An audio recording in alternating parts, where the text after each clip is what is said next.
Mm-hmm.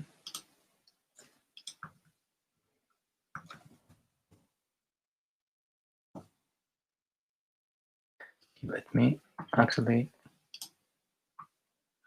we can stop sharing for a bit just to get it right.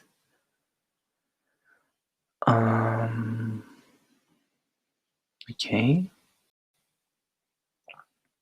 So Twitter works. I see that YouTube also has a link. GitHub link, nice. Have the tweet.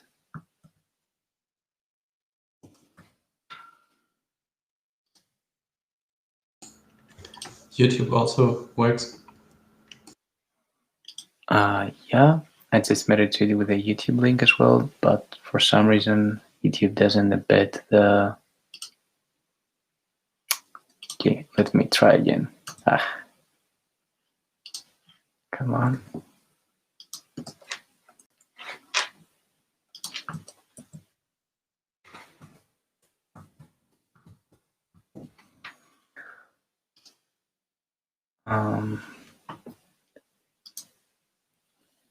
For the embedding, it should work normally.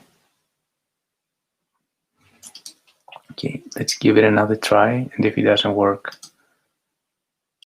then we can leave it as it is.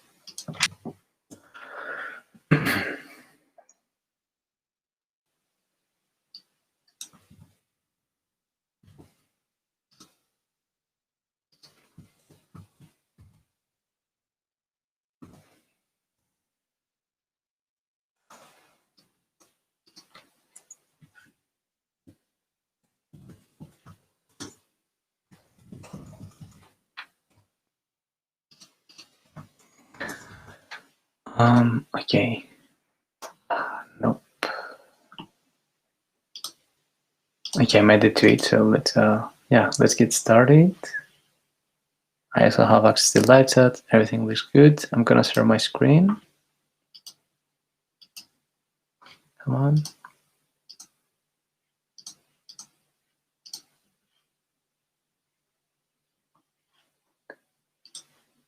It should work now. Can use this layout. The screen is full, like the full width, right? I'll check.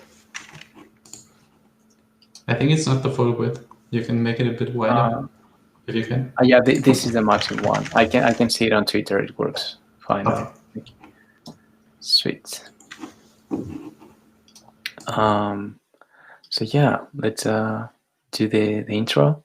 So for this is the episode 3 of the Designing Think Out Loud.io in public, and we're gonna work on the landing page today. It's something that I did on the previous episode as well, and I was trying to figure out what should be the exact approach and concept for the page.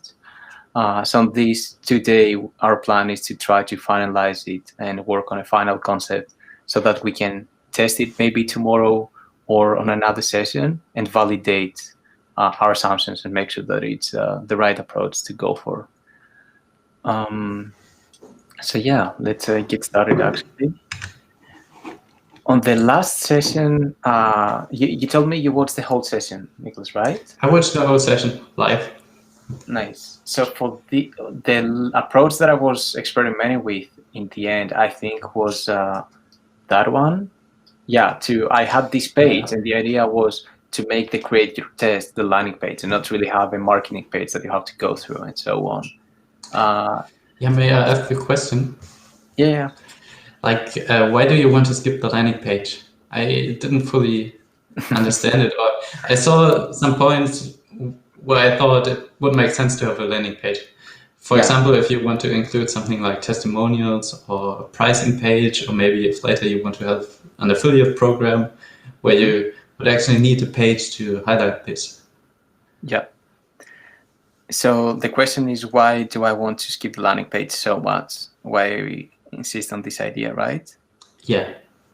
Yeah, that's a good one. So I've tried, like I've asked myself as well to really like I try to ask myself to make sure, okay, is there any good reason that I'm trying to do this, or is this an idea I'm excited about and I'm trying to make it work, even if it doesn't work?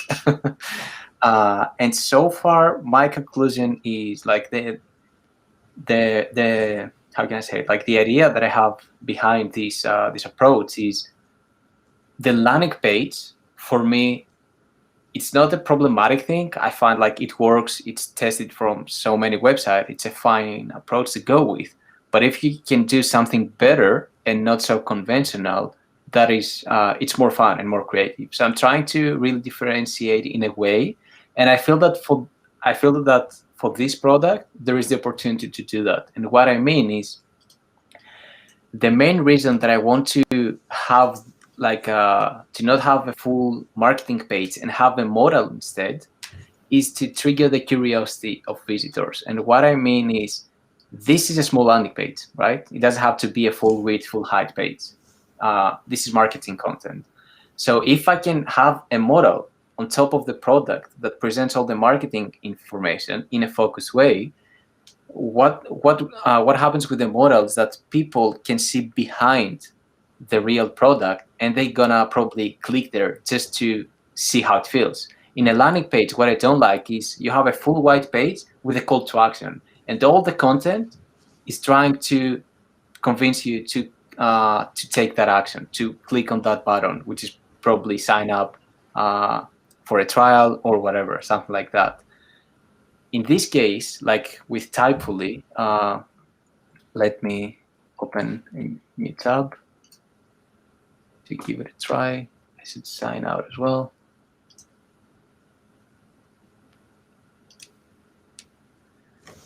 With Typefully, what I like is, imagine if this was the landing page with a GIF as well, or a video showcasing Typefully and so on. That could work as well, but it's not so fun. Like, it's not so UX-wise, it's not so creative, let's say. And I don't like the word creative because it's not so practical. What I'm trying to say is that for me as a visitor, this is way more inspiring, and I want to explore the product. I'm like, okay, this is what the tool is about. I'm interested. Let me play with the tool. Like, I can start playing around immediately without having to give you any information like my email or anything, go through a sign-up process and so on. So that's the main goal that I'm trying to achieve. Keep the curiosity very high and make the time to demo, we can call it. So in product, you have, for example, time to first order, or like, which is like, or time to sign up, where you count how much time it's going to take for somebody to like go and sign up, let's say. For me, the time to demo, the time that they're going to try the product, I want to decrease it as much as possible, because that's where you get to the aha moment and realize, this is what Think Out Loud is about. It's super simple, and I shouldn't go for another solution because they're all more complicated with more complex interfaces and so on. So that's the main motivation that I have at this point. And that's why I'm so passionate about this idea. And I really feel that we can make it work today. We can try. I mean, why it works for Typefully is probably also because it presents itself as a distraction-free editor. That's what it says in the model. Can you switch back to Typefully? Yep. Yeah, for sure. And then you can see the distraction-free editor in the background, and you can see the actual product. With Think Out Loud, to me, it feels like in the background, I'm mostly going to see a form to create my user test. Whereas with Typefully, I can see the whole product. That's a really good point. I agree. And that's what I'm trying to solve with the new design that I had. Like, before the session, I took some time to think about it as well before we go live. And I have an idea that I want to explore, because what you say is really, it's 100% right. Like, I see a settings page behind the model. I'm not really seeing the actual product. Here, the interface is a typing interface where you can write tweets, and I interact with it immediately. But in case of Think Out Loud, what is the product? Is it like the test, or is it the page where you create the test, and so on? So with the new approach, I feel we find this balance where you can really start observing the product, and feels also a bit like landing page. It's a good one. Okay, then I'm curious. So the last time we're trying to make this as the first page that you land on the product, and my problem was that it's just too much. I'm used to landing on marketing pages with content to convince me to use the product, and suddenly land on a page with 5, 6 fields, and it's just too much information, and the complexity is pretty high. So I took some time to think about it, and what I came up with is this one. So let me show this first. On the previous session, what I did is I tried to understand what are the goals for the landing page. What is the the visitor looking for, and what they actually want to achieve. And what we came up with is actually this list. This list over here. The first one is they want to try out what their users will see. So they want to see how the take test flow works, where people can give feedback. They want to see how they can create their own test to ask feedback from people. They want to see a live example of what kind of video they will receive from people, and they want to understand once they have all this, they know how it works, and they want to check out also the pricing and more info probably about the team and the vision. This is more of a secondary information, but somebody may be curious and want to search about this. So this is the content that we need to include. Like, these are the goals, the jobs to be done, let's say, in a way, the kind of content that people will look for. And what I was thinking is we can make the landing page, we can still have the model and make the landing page this one. Your tests, you have the logo, so it's like branded, and here the account drop down with some actions below, and it can be your test. And the first one can be an example test. So you provide them, this is a good pattern for onboarding, where you provide them, you give them like some kind of demo data, like an example that they can use, so that they don't have to create their own test in order to try it out, but it's ready there and they can just click on it. And then you have the call to action, create your own test, create a new test, which is the sign up, let's say. And for the model, I was thinking that we can make it way better by using a pattern that is super popular in mobile apps. And yeah, let me find a screenshot. iOS onboarding.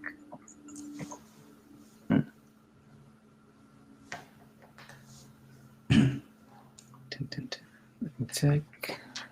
iOS onboarding. Yeah, to do Slack is a good example. To do something like that, where you have a set of screens that you go through. It's just a slider. So we have 3 screens.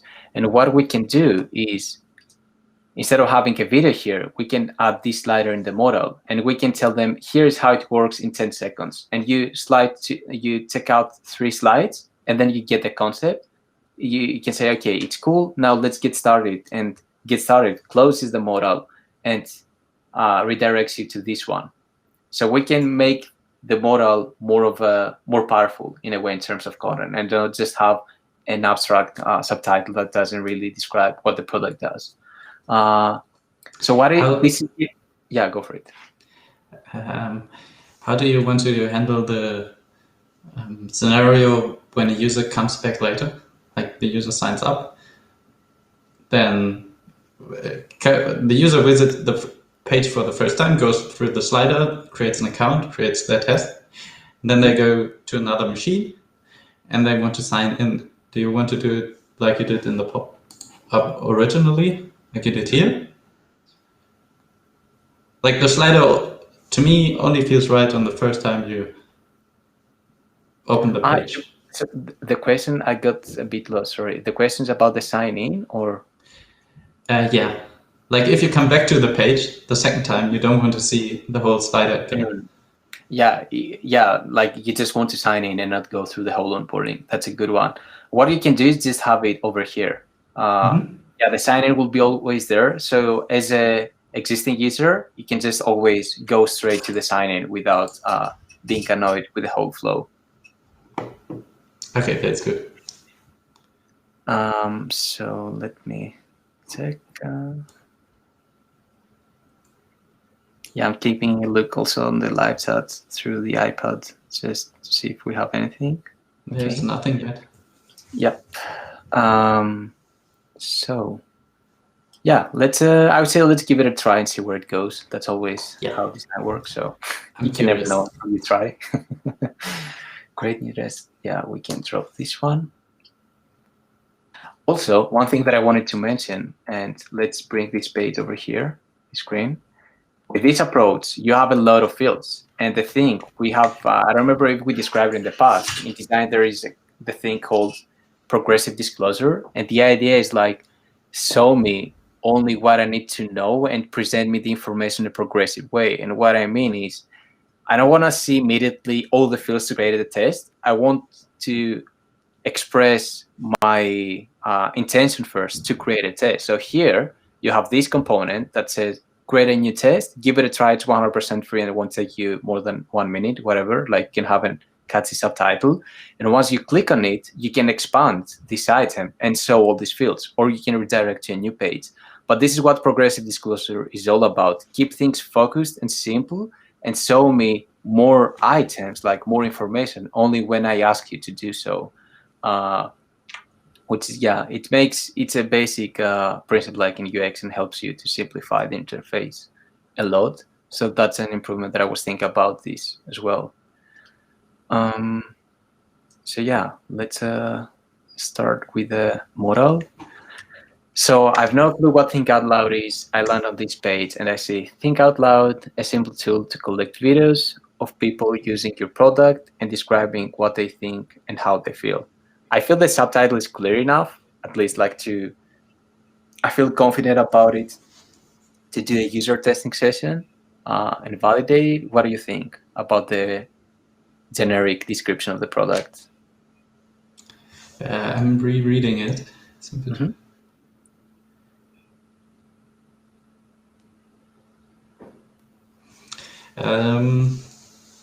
Like the first thing, obviously, I've spent too much time on this project to really judge if it's good or not. But maybe we can focus. This describes what the tool does. Maybe we can describe what advantage or it gives you the benefits to you as a user, like optimize your product by recording videos. Okay, that's a good one. Yeah, I will add it as a note to make it more benefit oriented. But but a user will totally understand this, I think.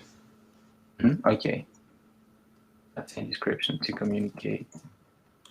Especially, or users who already know what user tests are will understand this model.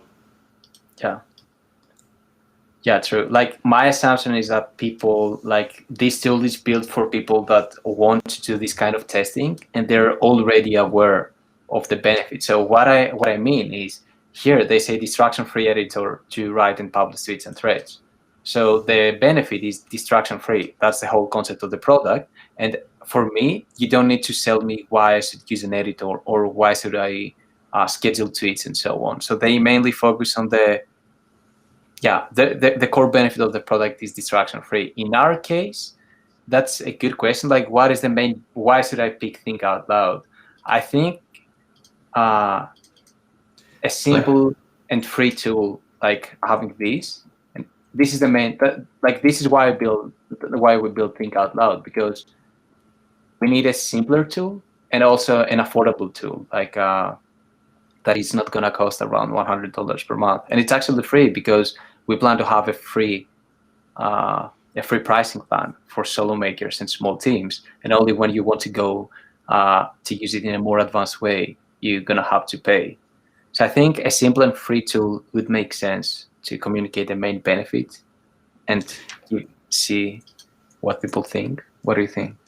I think the main benefit is to improve your product by collecting feedback. Right?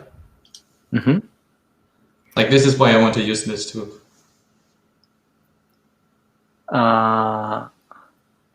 This is why you want to collect feedback?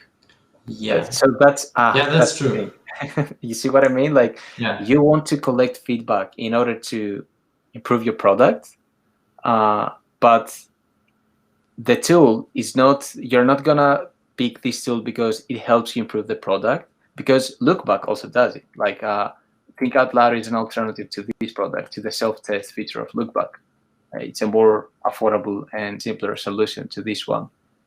So the reason we should answer the question, why Think Out Loud and not Lookback? Because, for example, with Typholy, there are plenty of Twitter editing and publishing tools. Right. Yeah, publishing and scheduling tools. The reason you're gonna use Typholy is because it's distraction-free and it has a beautiful UI, and it just does one thing. It does it great, let's say.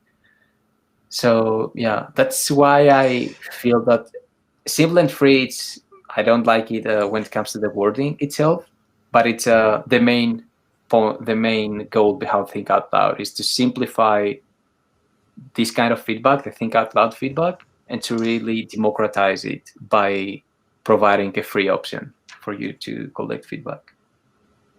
Can we maybe shorten it by saying to collect video feedback on your product? Like dropping the whole Think Out Loud and describing what they think and what they feel. But then you miss that, like, video feedback can be many things. I think this is a bit too abstract. Okay. But if it's clear enough, it should be fine. I would say we agree on the benefits and on the overall approach. So let's test it out with user testing at some point and see what insights we get. Maybe you can also find like a copywriter who can have a look. Yeah, for sure. Mm-hmm. So what I can do is to drop the video. Think Out Loud is simple and free tool to collect videos. Yeah, like at this point, maybe it would make sense to show real people. Like I want feedback from people. Mm-hmm. So if there are some people there. Makes sense is, so what I can do for now is I have an example from Try My UI. So what we could do, we can take a screenshot from this for now, just as a temporary thing, and use this like because that's what you're gonna receive in the end. You're gonna receive a screenshot of a video where you see the screen of the other person and you can hear their voice. You won't see their face or anything for now. So we could have something like that as an image, just as a placeholder. Do you think having a video fits the goal of having it quick and simple? Like the text is simple and the button create your test is also simple, but if I spend like 3 minutes watching a video to understand what the product is about, then it's not so quick anymore. Yeah, this is gonna be a screenshot, like not really a video where you can watch. Okay. Yeah, now it's a bit confusing because you see the play button because I took a screenshot, but you're gonna just, maybe I can improve it. Give me 1 sec. If I hit play.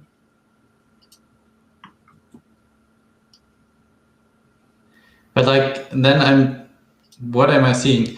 Just a screenshot from just an application? a website, which is also a bit weird. Just one note, I think your camera is frozen. I checked it on YouTube. And okay. You cannot see anything on my camera? It was, I could see your camera, but you weren't moving, it froze. Okay, let me take a look.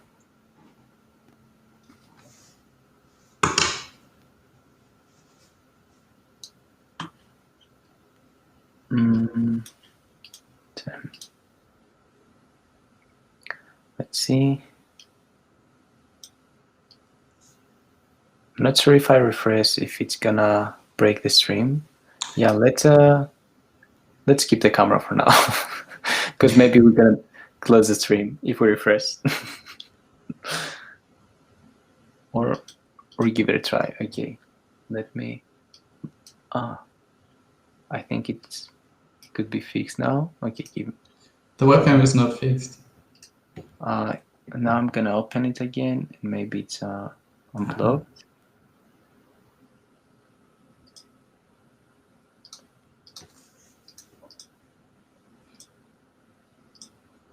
Does it work now? Yeah. Now it's perfect. Nice. So yeah, for this one, indeed, if it's just a screenshot, it's gonna be very weird. So what would make sense is to the reality is that you're just gonna receive a video with a screenshot of the link that you provided, and where you will be able to see the screen of the person and listen to their voice. So maybe we don't need anything at this point, and we could do something like that. See how it works in 10 seconds. How it works in 10 seconds.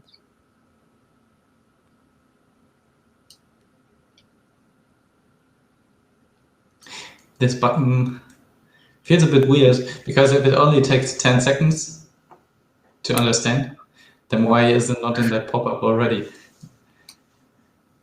My headphones got disconnected. Yeah, it's fun that only when you need everything always breaks.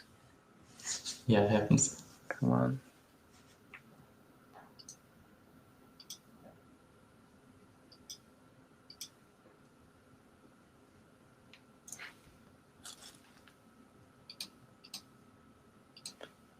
Okay, and now I should be able to hear you again. Nice. Okay, perfect. Yeah, at some point I realized it was too silent. I'm like, probably my headphones got disconnected. Yeah, like if it only takes 10 seconds to see how it works, then why do I not already see it? Why do I have to click a button? Like, I'm not sure about the 10 seconds thing, so let's actually drop it and make it just how it works. And what we can do here is do it like the onboarding thing that I showed you from Slack, the idea.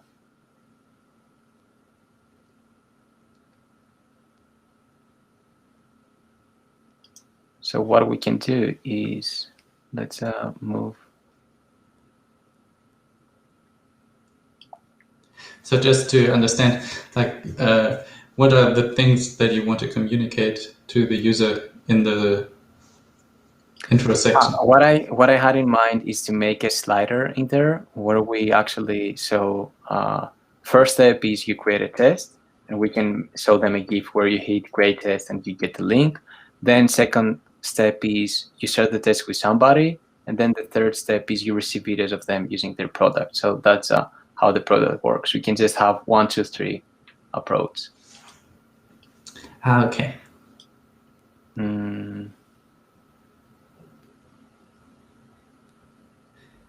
So what we can do is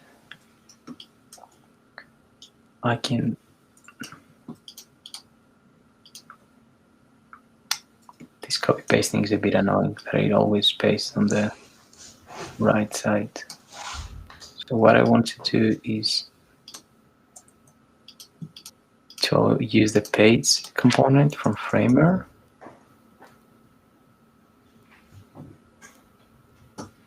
Swipe between pages.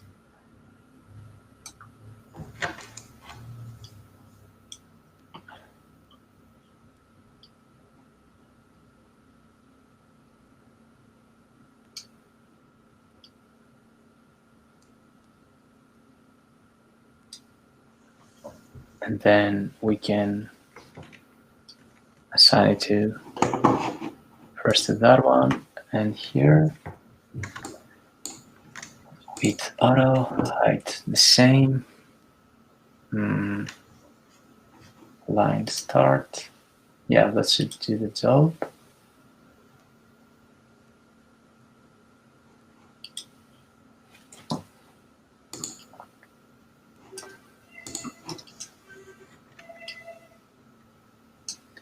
Yeah, let's see if...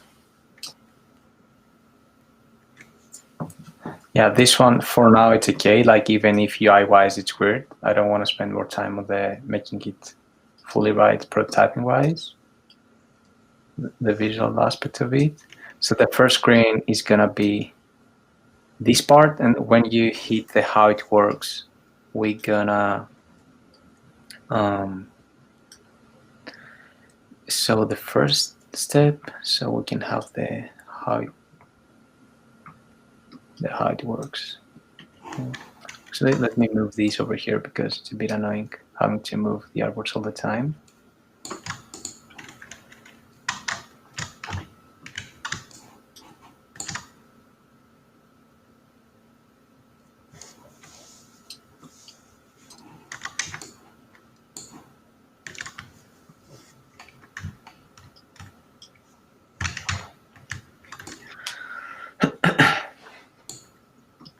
So the step one, we want to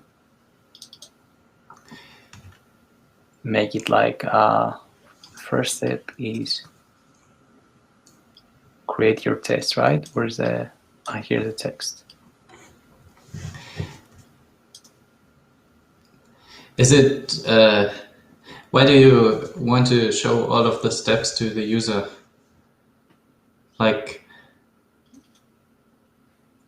does the user really care about creating a test and then going through the steps, or does the user really care about what he can do with the product, the benefits he will get? The benefit is that it's simple and free.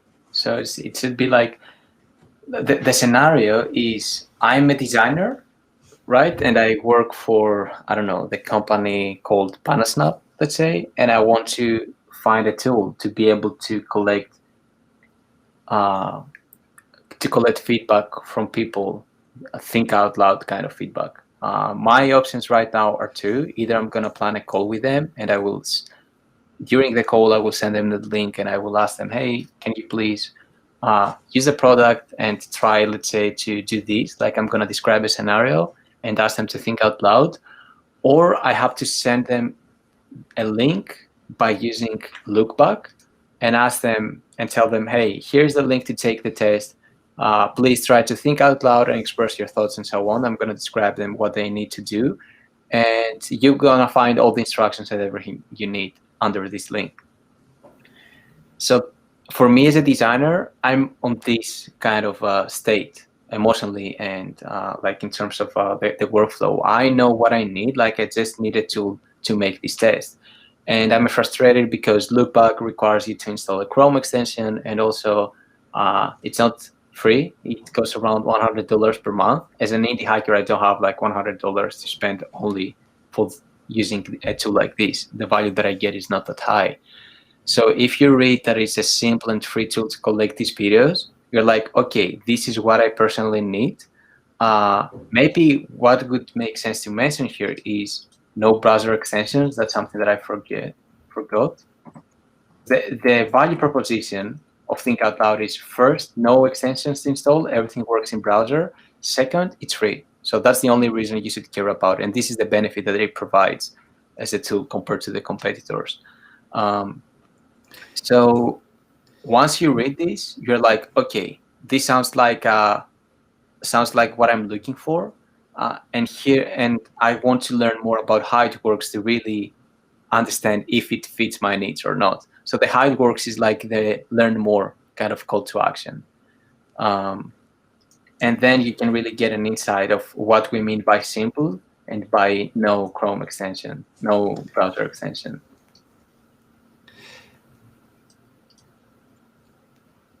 What do you think? Like,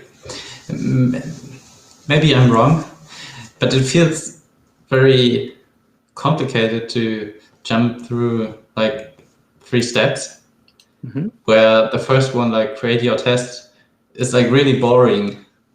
Like, this shows me, okay, I need to put work in. Like, create your test sounds, what's the opposite of easy? Like create your test doesn't sound easy. It's like complicated. It sounds complicated. Maybe it's the copy, so it could be add your link and scenario, let's say. That sounds even more complicated. Because now there are two things to do. Maybe do we really need this step of creating the test? Or can we just start with send your users a test link, collect feedback, and then view the feedback in the application? What do you mean? Like, can we skip the first step, which is add your link and scenario? Can we start with saying send your users a link to collect feedback? Then the second step, users will give feedback. Third step, you can view your feedback in the application. Yeah, for this one, I don't feel it's gonna be that complicated, because like describing how it works in 3 easy steps, it's not always bad, because what I mean is I want to get a brief idea of how this thing works. So telling you that, hey, you need to provide us the link to your product and the scenario you want to test, and here's an example. You're like, okay, got it, I have this. Then you're gonna just share this link, and then people will give you feedback without having to install any extension. So you get the full idea just in like less than a minute by not reading a lot of text. And then when you at the last step, you can hit the give it a try button, and then close the model and go back to this and start creating your first test, and also have access to an example. So I wouldn't say I don't feel it's confusing. It's not that I believe we should user test, because it's more information doesn't always mean that is more frustration. You know what I mean? It's like sometimes you just it's more clear, and they feel that, okay, now we get it. For example, what is the Slack onboarding? Let's take a look. They explain you, for example, hey, you have channels and you have DMs. These are the basic concepts of Slack. And other tools, yeah, they have even more screens. So it's for like Slack, they don't show you a list of steps. They show you like the main value proposition. They show you features.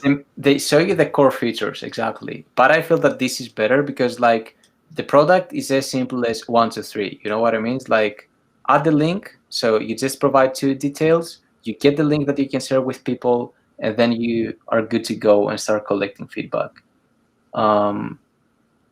Okay. I mean, we can give it a try. Yeah, I think that if we, by user testing it, we can get more insights for this one. Maybe I'm wrong as well. Like I just have confidence on the idea that it's not gonna be that confusing, but I think user testing can really show us the truth. Let's try it. Your camera is frozen again. Oh really? Let me see. Yeah, it's happy. Yeah, for some reason, yeah, I see it now as well. Just let me do a quick reset.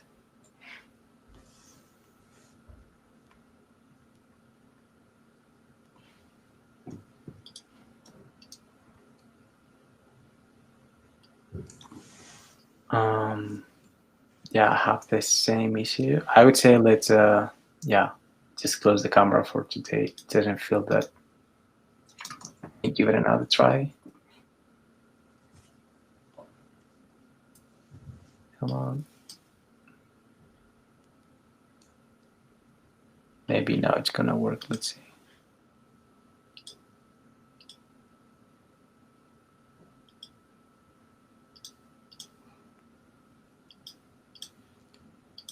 Yeah.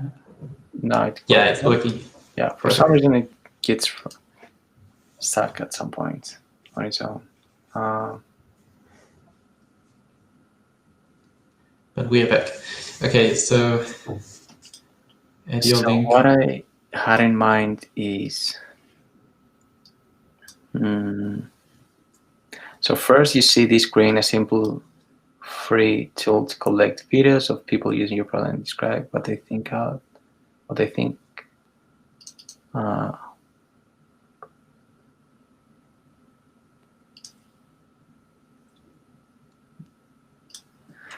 let's similar free tool to collect videos of people using your product and describe it, what they think.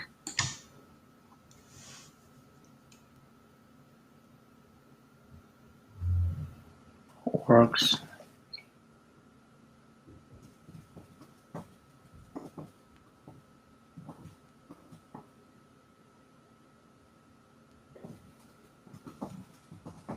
Yeah, it's not, the copy is not that good, but let's keep it like that for now. We have like the content strategy, we know what it should say, like what should include, just don't know the exact copy, which is fine for now. So how it works, first add your link and scenario, and then we should describe maybe. Can we?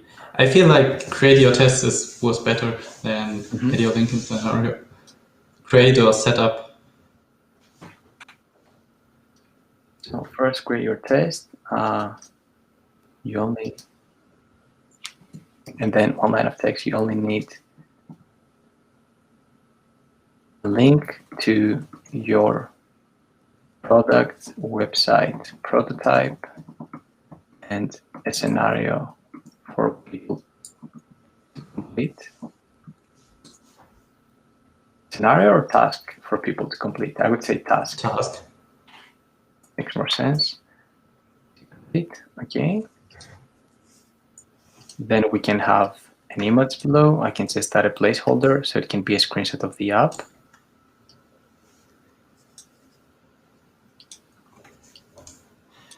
Does it make sense to show a screenshot? Because it will be very small. It's more of a, like, to make it less boring and differentiate it visually, but I won't really try to communicate anything through the screenshot. It's more like to make it more engaging visually, I would say. Okay. So, where your test.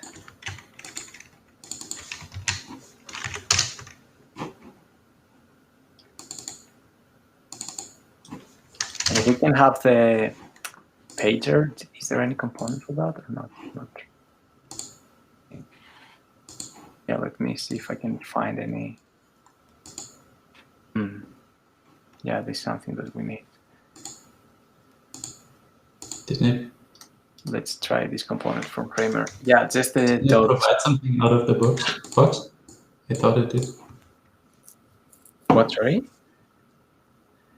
I thought it provided these dots out of the box. Maybe it didn't. But I think I'm not sure, like, if it has this function. Like, we have the pager, but we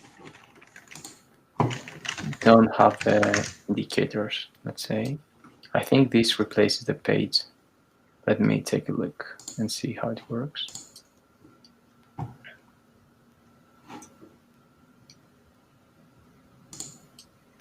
So if no, it won't work because I haven't connected to anything.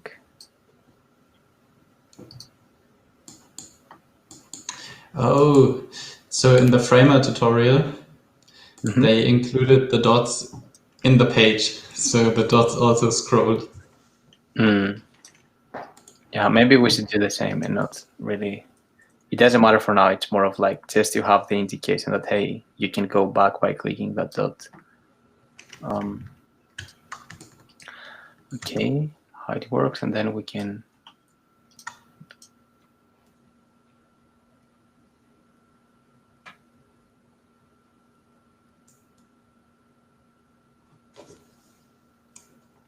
So the dots over here,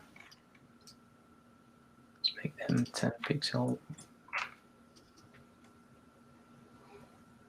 So what do you do when you create the dots? You just create a frame with a background color and a radius, right? Yeah, exactly.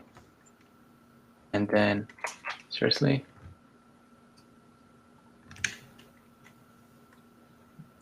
let's just duplicate and create a stack. So we need 4 in total. Add stack. Ah, that's also a cool feature. Yeah, I that's didn't right. know it. And yeah, we can decrease the gap. And we can make the active one black, say, like darker.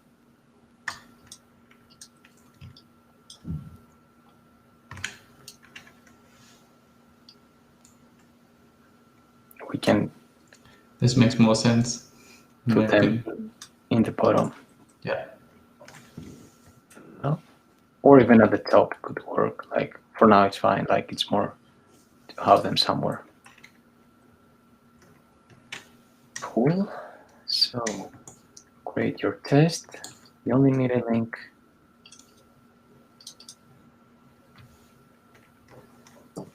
Just add link. Yes, you have the screenshot.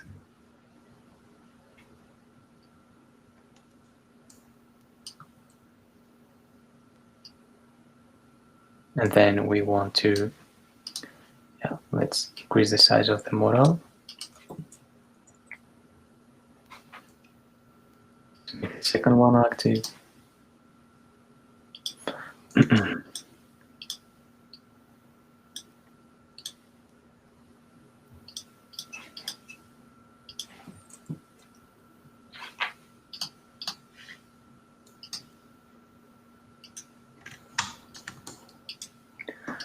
Okay.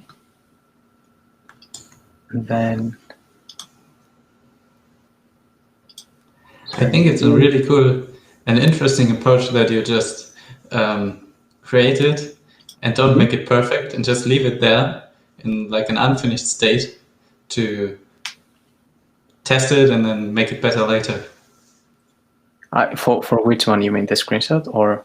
Yeah, the whole thing, like also with the copy, you just do it in a way that is not perfect and then test it later and make it better later and just get started.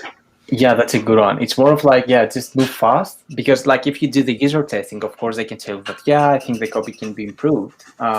And like that's the thing. Now we're not user testing if this sentence is fully clear. We want to communicate the concept, and also like we want to have a copy that does the job, but it's not that good in a way. Like that people will understand the concept, and we know that it can be improved, but it's not so bad that people have no clue what their product is, let's say. But like marketing wise, for sure, this can be improved a lot. So yeah, right now that's what I'm trying to do, is like if I try to finalize the screenshot, pick the right colors, finalize the copy, it's just gonna take forever to test. And right now we don't even know if the overall approach is right, like if it's valid to have this model with a slider and all these things, because people may say, you know what, it's just way too confusing. And we end up saying, we just need a landing page and not get crazy in any case. So first validate the concept and then validate the details of the concept. That's super cool. And it makes so much sense. Yeah. So easy to fall into the trap of not doing it. I mean, it's something that I saw with many times as well.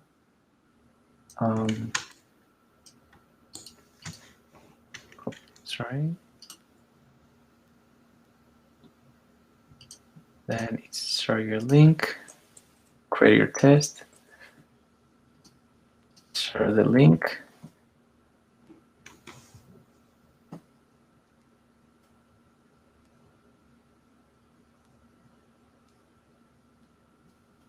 Share the link or just share it, let's say, share the test. I think test makes sense because link is confusing. Which link? So share it could be like clear. Oh, yeah, that's also nice. Something like you get a link to you can share with your audience, testers. Once you create a test, Yeah, I think that's too complicated. Just send a link to your test to your friends. Yeah, share the link to the test. Share the test link. It's even easy. Your users to the people, not to your users, to the people you want to feedback from.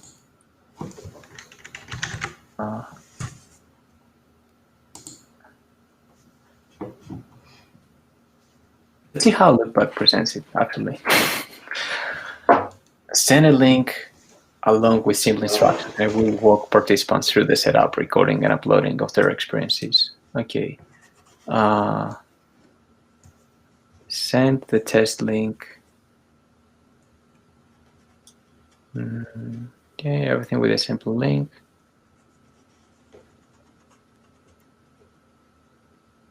Okay, participant receives the link. Participant installs the app. Ready to test.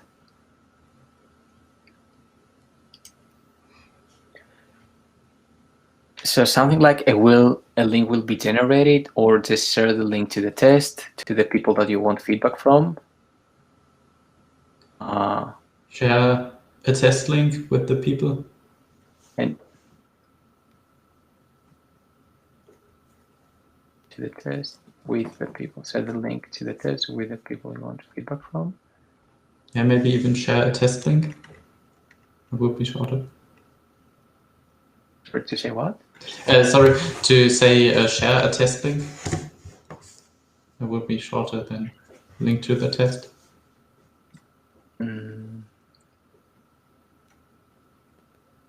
Yep, it also makes sense. Nice. And then I feel like it will make more sense to have like Facebook, WhatsApp, Telegram icons there than a screenshot. here. Yeah, like the screenshot I was thinking to have like a GIF where you can see like creating test loading. Now the test is ready, and I copy paste the link. Let's say something like that, or a visual or something like that. The thing is, the problem with with marketing content in general, with presenting a product, is that even if I tell you search the test link, you've no clue how this will look like or feel or how complicated it will be because you've never seen the product. For me and you, we already know that, yeah, it's going to be simple. It's not a problem because we have designed the product.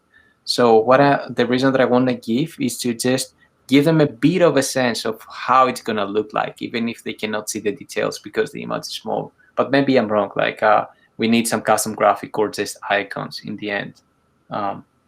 We can give it a try.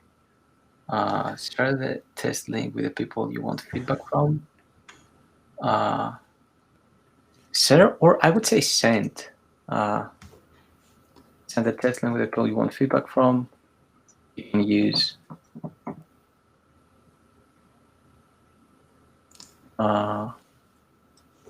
Do we want to make it so complicated? yeah, like you can use any app you like or something. Maybe it's irrelevant. Like it's clear that I'm just gonna send the test link however I want. I mean, even at this point, I think it doesn't really matter how it's sent, because even if I have to enter your email address in the product. Yeah, okay, no. I think In some cases it wouldn't work. Which one? Would No, work? what you do right now is perfect. Oh, okay. The copy and share is clear, Yeah. I think. And then collect feedback. Instead of collect feedback, it would make sense more. Was the videos coming or something like that? I think now it's important to explain that there is no browser extension, that they just hit record and it will record.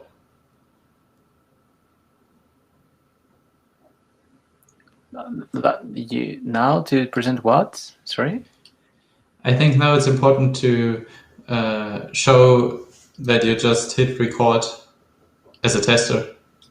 Yeah. And it like, will record. Describe how it works for tester here. Yeah, for sure. Like,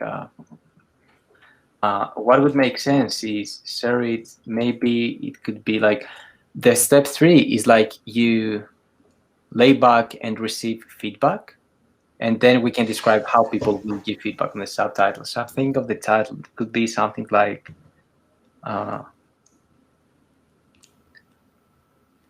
collect feedback doesn't feel clear. Like share it is clear. I'm gonna share something. On this one, it should be that you just lay back, you relax, and you receive feedback in a way. Why not put it like this? Lay back and receive feedback. Or what you said, like wait and receive. I just repeated what you said. Lay back and receive feedback. Why not make it the heading? Yeah, could be.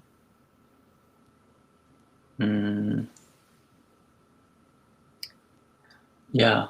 Is lay back the right thing to say? Yeah, right? Yeah, it is. Better. Yeah.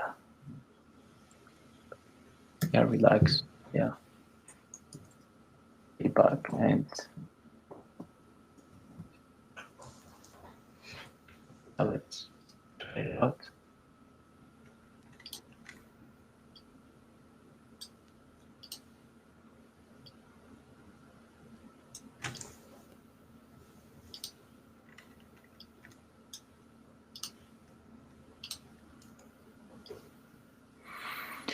And then on the description, we can say, we can describe that we will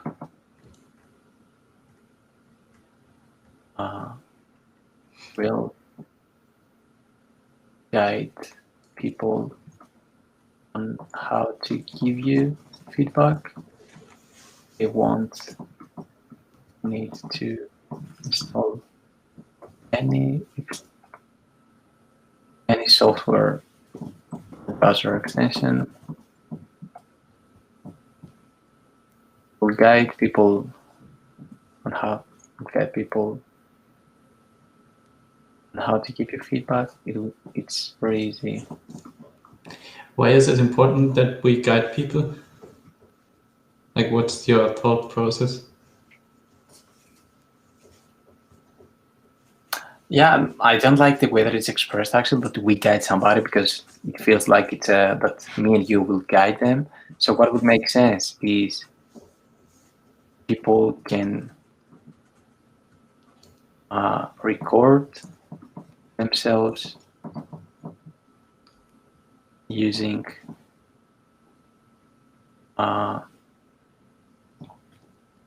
maybe in the browser, using your link, using your product, let's say, without installing a software or browser extension. It's very easy. People will record themselves. What about additional? What's right? What about? Good one. Yeah, like yeah. People can record themselves using your product without installing additional software or browser extensions. It's easy as that. Okay, it doesn't work to edit the same text at the same time. It broke? I didn't realize you were editing the text. No, it's fine. Now feel free to make any change. I'm not into the edit mode. Yeah, we need to change the color. I will do it.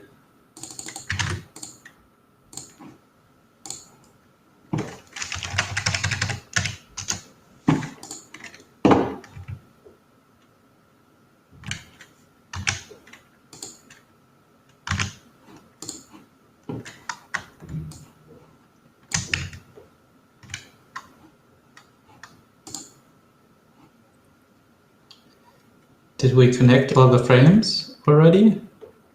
Let me... We didn't, right? Nope, we haven't connected the frames yet. Are you gonna...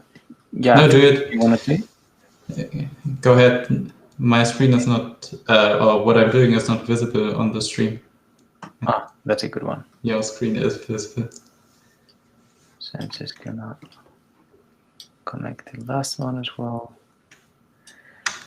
And I'm gonna do the hack with the model here. Are we going to introduce a GIF on the last page too? Where you lay back and receive feedback? Yeah, probably where people record. To do what on this one, sorry? In the model, on the last screen that we design, the layback and receive feedback, will we also add a GIF? Probably. A GIF. Right? Let me take a look. 1 sec. So we want to do the model, and the target should be. Yeah, let's change the name so that I can find it.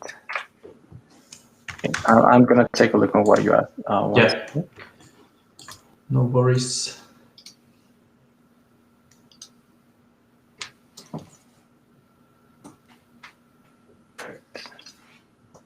Now we can better test, iterate, lay back, and receive feedback.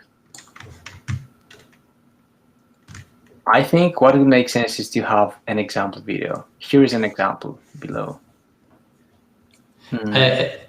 I think it would make sense to have a GIF of a person clicking the record button.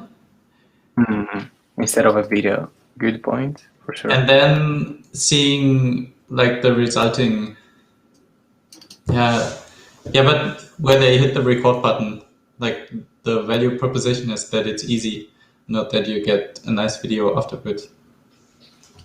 Yep, that's true. I think a GIF would do the job here. Like the video, that I suggest is not a good idea because they have to watch a video. So I think a GIF that maybe showing the screen there or something like that would actually make sense. I think it's a safe way to go for it.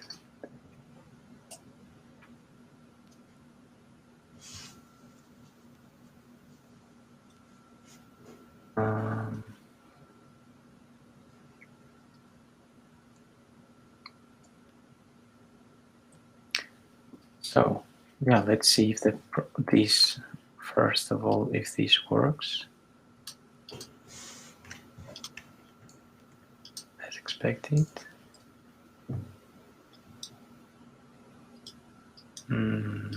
What?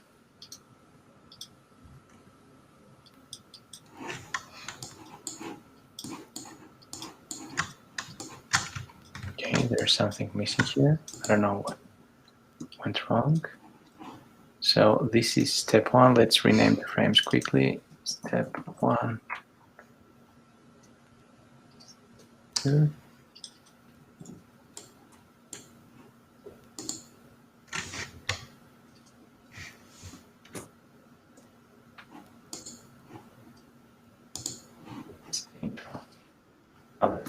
Okay, so step 2 is missing from the page component, I think. It's not connected.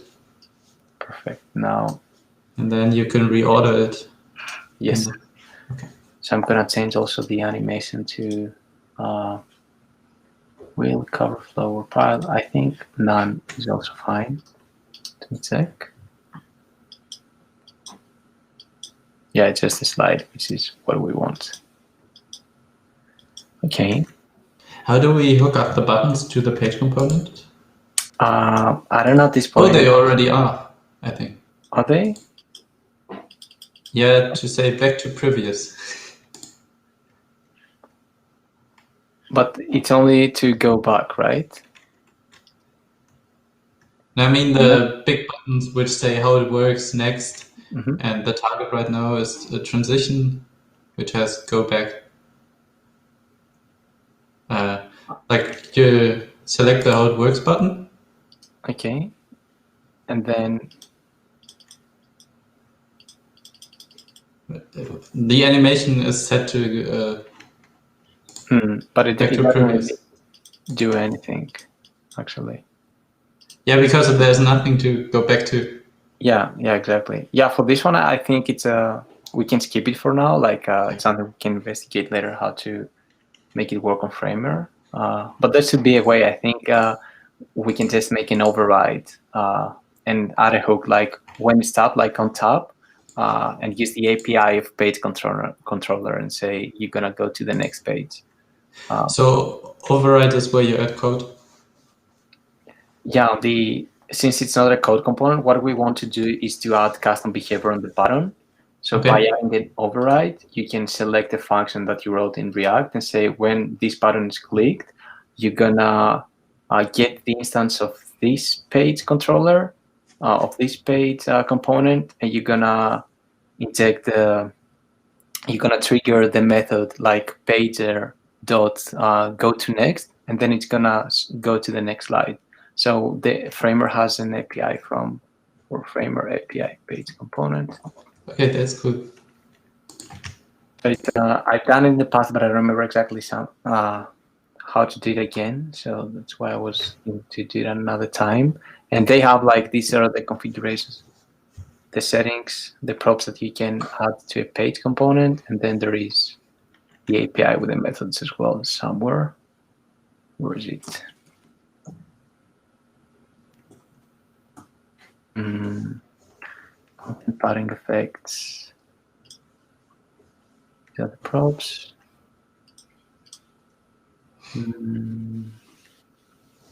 Content. What are you looking for right now? What? What are you looking for right now? The function, but the method I cannot really find. They have some events that you can listen to, like when the page changes that you can do other stuff. But remember, there was also some API methods that we could use. I can find them. Okay. Find them on another time. So yeah, for now this is okay, and we can take a look on here on the prototype and see how it looks like, feels like. Nope.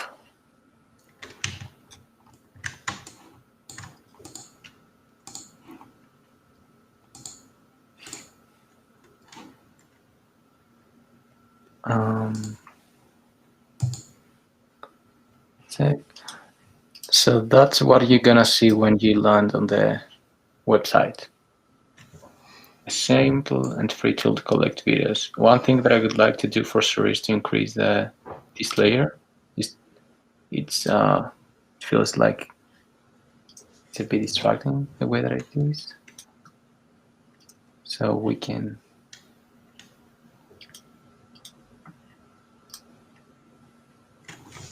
increase the opacity of the backdrop to something around 80%. See how it feels. Yeah, that's better. So when you land on the website, this is what you're gonna see. Think out loud, a simple and free tool to collect videos of people using your product and describing what they think works in their browser. No need to install an extension. How it works, already have an account. Okay, so I'm hitting how it works. First, you create a test. Just add the link to your product, and it asks for complete. It feels wrong. What? It feels like I need to change my product to include the link. What do you mean? It says add the link to your product. This feels like I need to change my product to include the link to the test. Yeah, the copy. Yeah, that's a good one. That's a good one.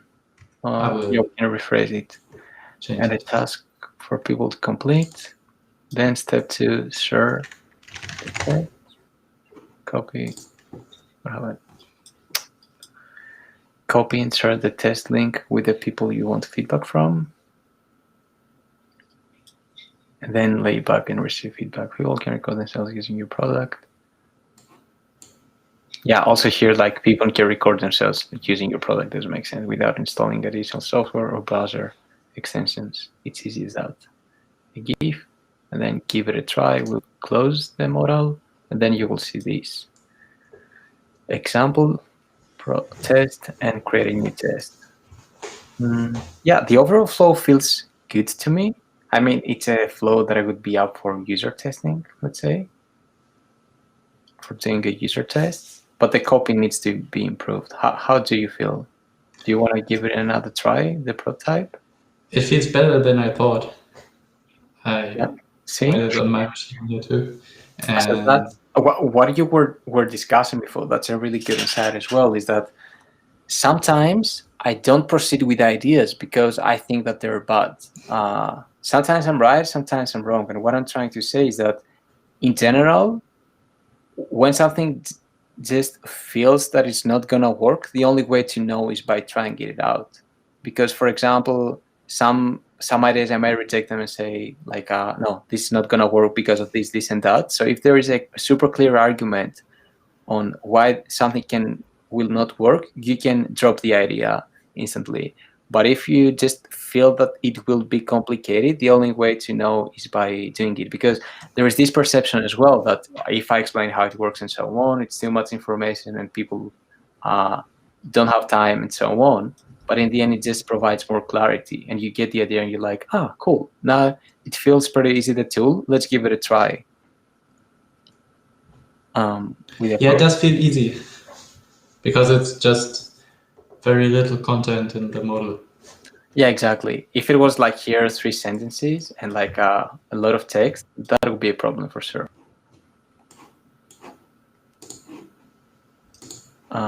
Create a test, just paste the link to your product.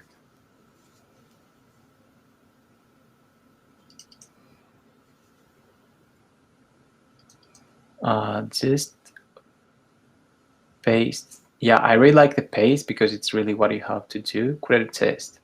Just paste the link to your product or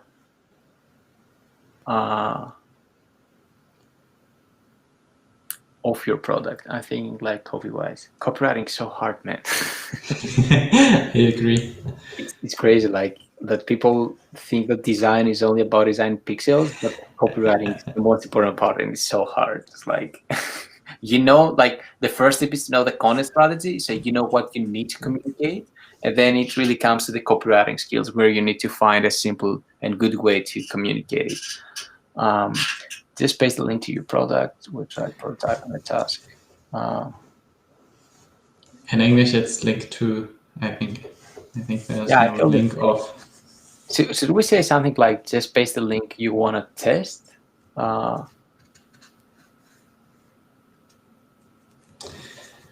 Yeah, I really like to have something like test your prototype in there. Because it makes it clear just that paste the link off. I think off is better. Like to feels like it's a link that is directing to this. Like just paste the link of your product, website, prototype, and I think try it's wrong grammar, but I look it up. try.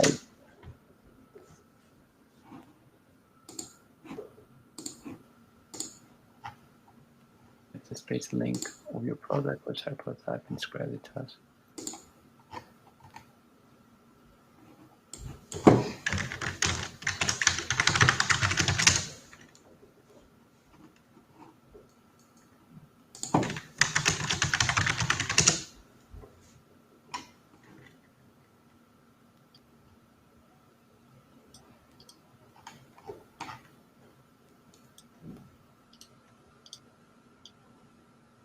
Just paste the link of your product, website, prototype, and describe the task. Want people to complete. Copy and paste the test.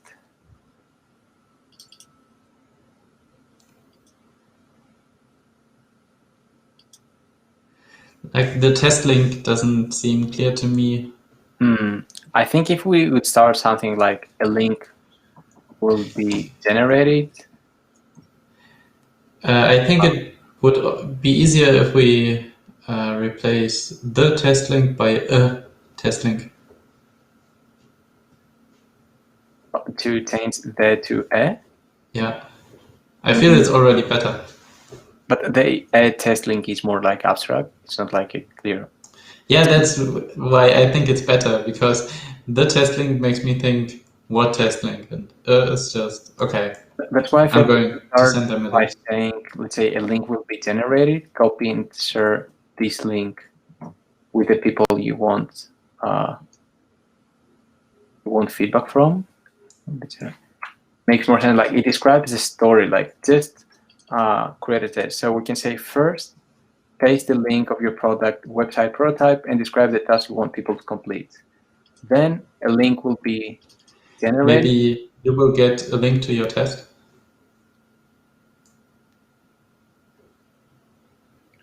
Or you will get a link that you can share with your users.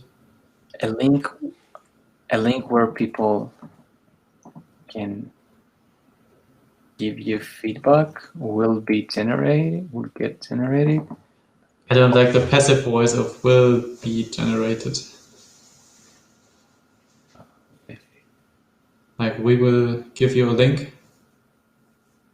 Just share it with the people you want feedback from.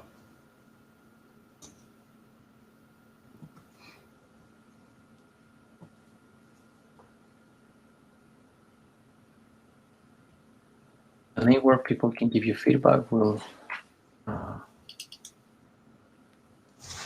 You don't like generated as a word, you mean? But what? I don't like the passive voice in this case.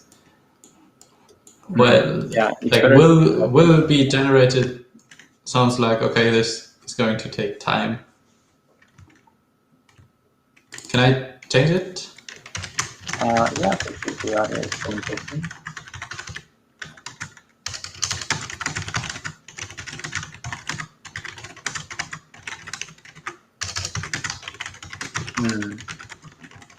Yeah, makes sense. Like this? Yeah, we'll create a link to your test copy, and share it with the people you want. Like copy, we can leave this out, I think. Yeah, sorry, it should be fine.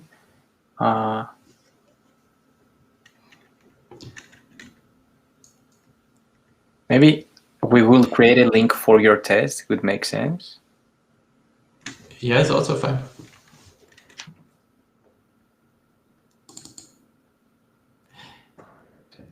Sorry, the people you want. And in the first, I feel like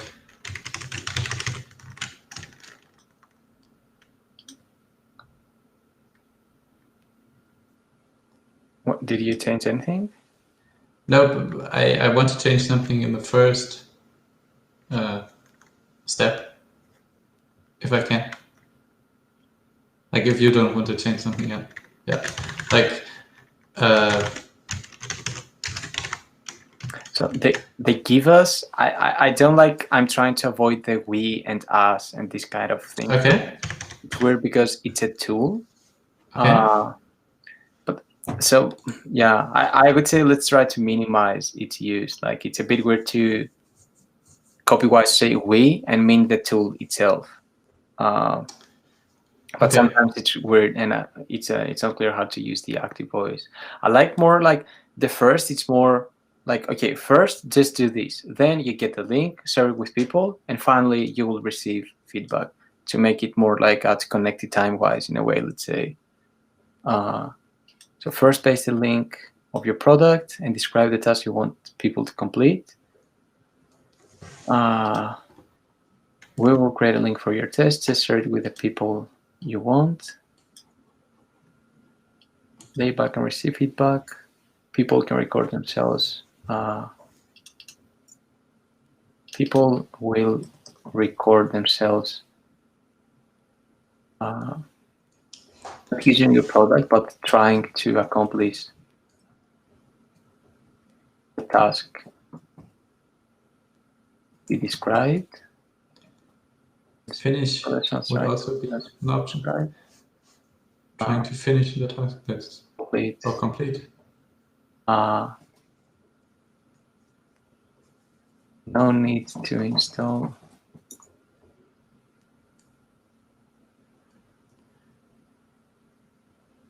I'll record themselves trying to complete the task you described in their browser. No need to install additional software. Yep. Sounds. This feels so long. Oh, sorry. Let's. Yeah. Wait a bit. Way back. and how they give it a try. Yeah, I think the copies sounds good for a view, like a view on of the prototype. Yeah. So we have this flow. We only need the GIFs, and we can even do user testing without the GIF, like just to get a bit of a sense. Okay, that's what people think. You know what I mean? Like, and then they can even guide us on what they would like to see on the emotes. Like we can. So what we can do is sometimes you test things that are wrong on purpose in order to get the insights on how to move on. So what I mean is we can drop the GIF container and just test it out with text and see what people say. So maybe, let's say we test it out with my girlfriend. She says that, you know what, like it's only text. I want to see the product, or I want to see like something else. I don't know what she will come up with.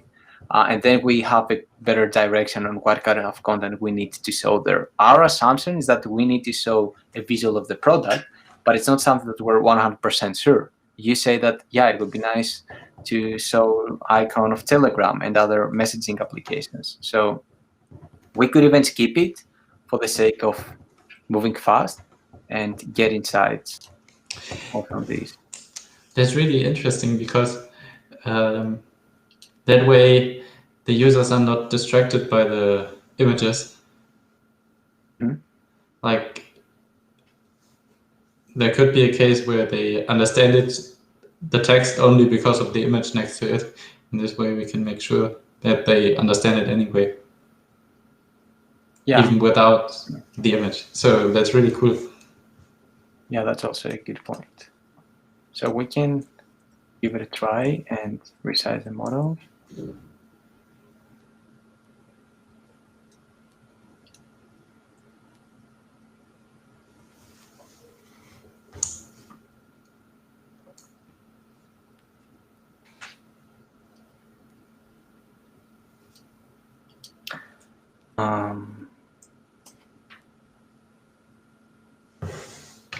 Yeah, I mean, like for the testing and the design in general, knowing what to leave out and for later is like a big thing that defines actually how much time you're gonna spend just iterating.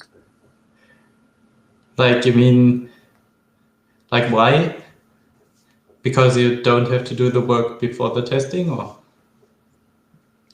Yeah, I mean, like, for example, we said, let's leave the GIF out, but if we would say, no, we really need it for the user testing, then we would need to create 3 graphics, which is, it's also some time, like it's not the easiest task to work on, let's say. It takes some time to create these graphics. That's what I mean. Like, it's good to minimize the effort for your first user testing session, because that's when you get real insights. Okay. So I removed the images. We have these. Okay, I can drop this note. So we have this flow. We have the model, and now we can just work a bit on this and for like 20 more minutes and maybe stop the session. So we, on the layout, what I was thinking is how it works now is, yeah, you land on the page, you see the model, go through the onboarding wizard, and you say, give it a try. You land on the full screen, and here it's your test, example test, create a new test. Right now I feel a bit lost. Like, what exactly am I supposed to do next? Yeah, the way that it's designed, for sure, it's not very clear. But the header which you were working on during the last session really makes sense now. With the icon. If it makes you have the logo. This part where you show the avatar of the user if they are logged in, and you don't show it when they are not logged in. Yeah, I was thinking to, we can, let's remove. That really makes sense in my opinion. It makes sense to drop it? No, it makes sense to do it like you just did.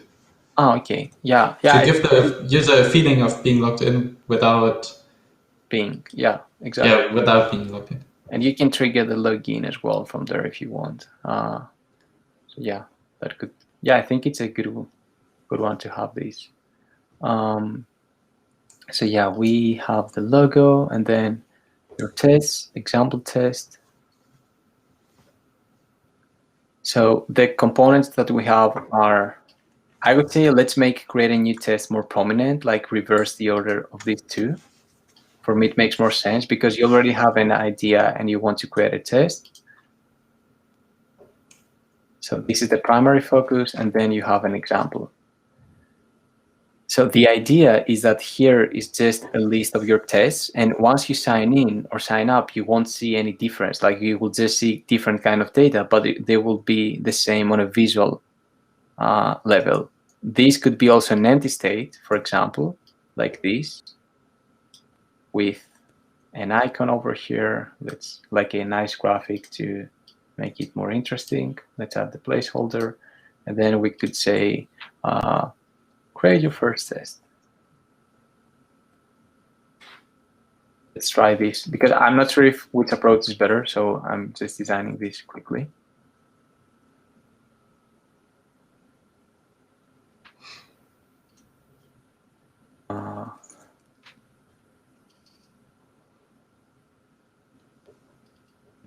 Subtitle.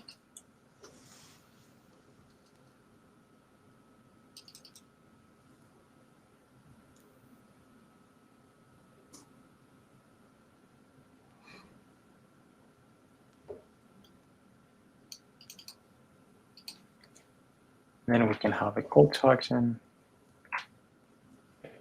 It's the button, and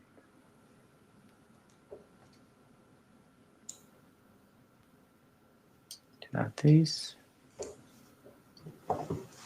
And then below we can have a link like check out an example. No? I feel like we need another option, like a login option. Right? Let's say you've used Think Out Loud before, and then you go through and you already have an account and you see this page. Then we probably also need something like login if you already have an account.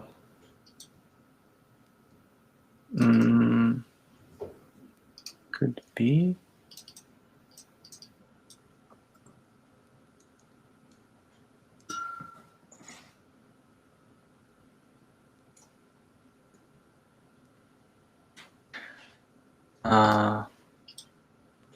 For the sign-in, you have this over here. So the thing is, let me actually duplicate this and show you why I feel that the first approach feels better to me. So the options that we have is either this or this one.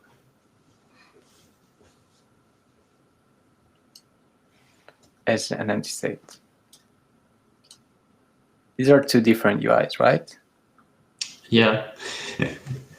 So what I'm thinking, like, this one is a list, like on a UI level, it's your test, test 1, test 2. And the test 2 is a placeholder. It's like we can make even the background different to make it feel that, okay, here is a to be added kind of element. You know what I mean? It's like a drop zone where you know that something's going to be there only when you drop something. So that's a nice pattern for the add new. Instead of having a button, you just have another item in the list that is more actionable in a way. I feel like it's what I feel is like if I click on a view, and what I would like to have on the example test is that you click there and then you get access to the link and the video, so you can have the exact same UI with the test that you're gonna create. Because I was thinking that at first it could be like that, and then what would be the page of the example.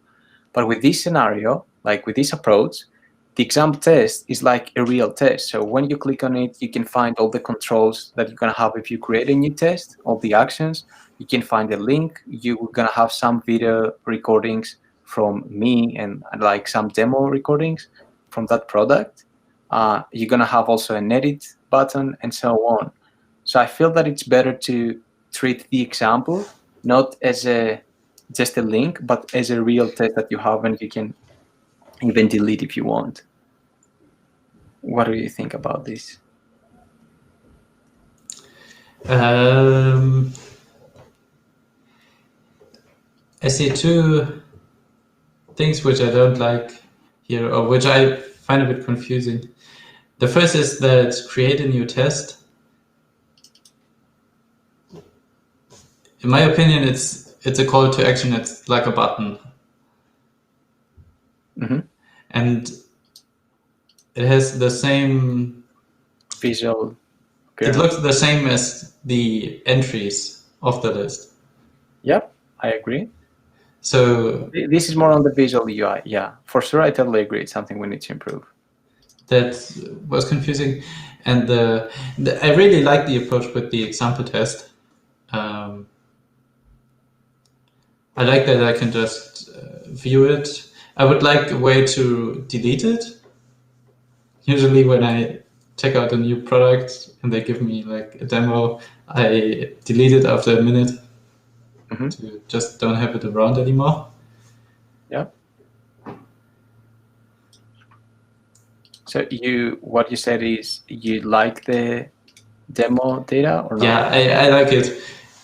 Especially when it's complicated. Like I create my test, but it will take time until I see videos of people record. Okay, I could record myself, but it takes time to see real data. And if there is an example test, that makes it exactly, because you have to create a test, send it to people, record themselves, and then watch the video and see, okay, this is how the product works. Exactly. Yeah. This is more of a technical thing. When you have an example test and somebody records themselves or edits it, then there needs to be a new copy for every user, right?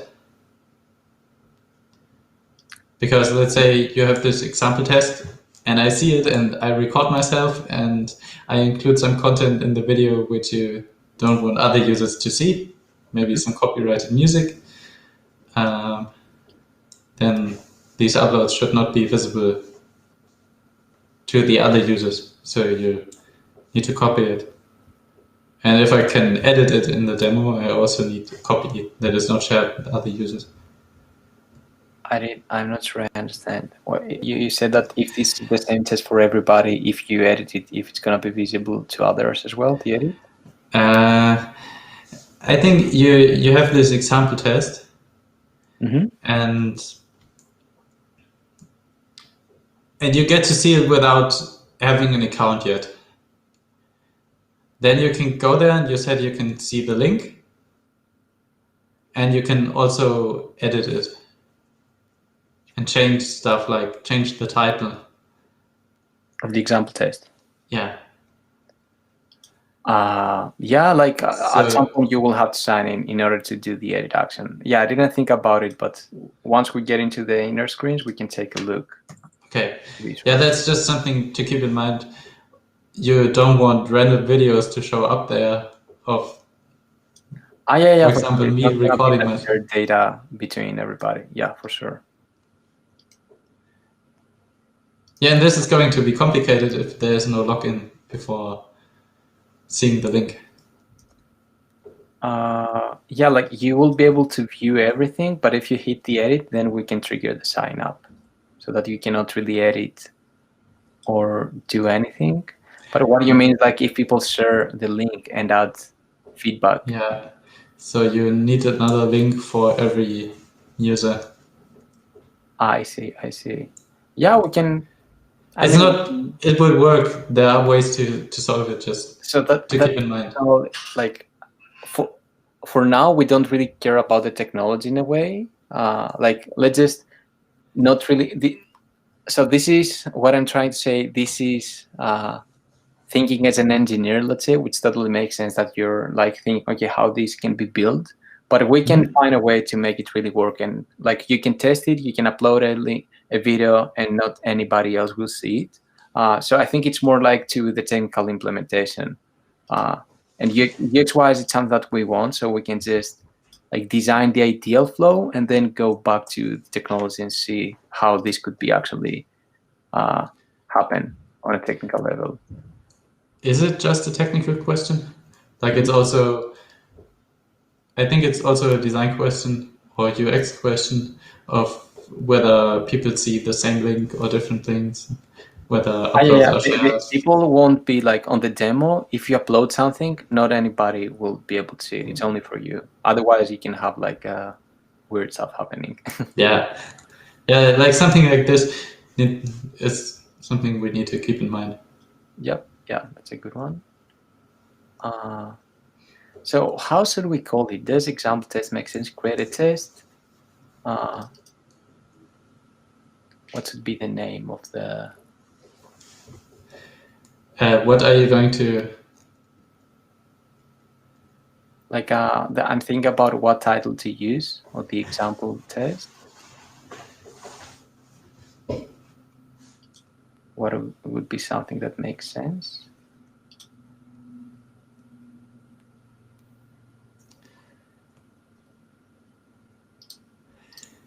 Maybe you could, like the example test has to be on some product. Maybe you are even testing Think Out Loud in the example test. And then you could maybe call it testing the Think Out Loud sign-in. And then let me change it. Yeah.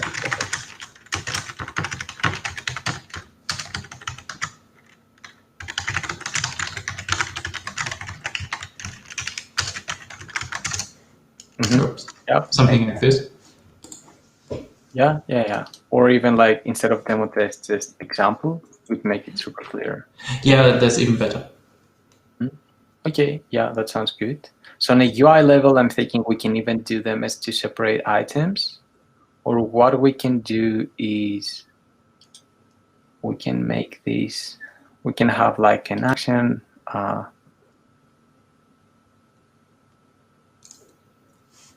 like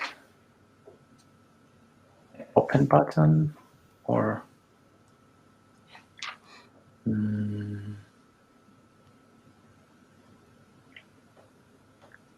a text action called view.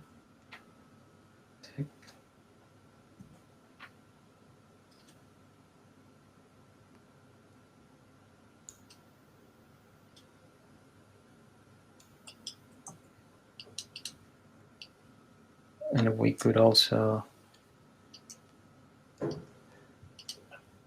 so I'm testing out like different UI approaches. We can either do it to separate.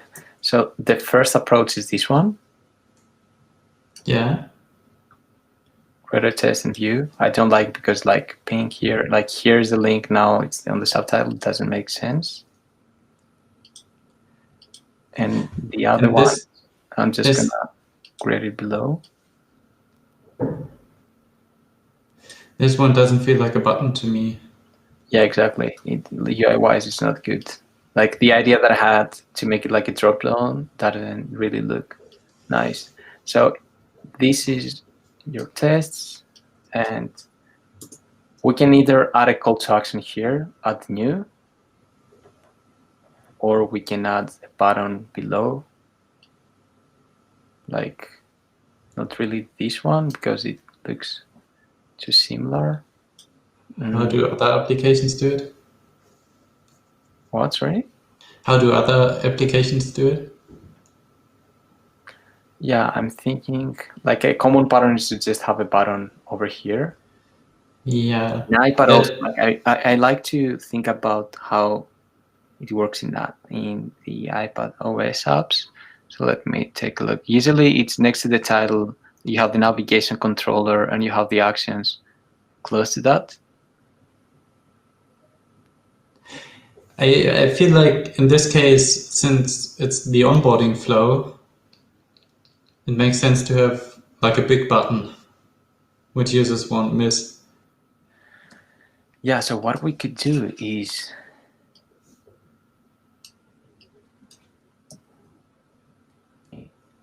try something.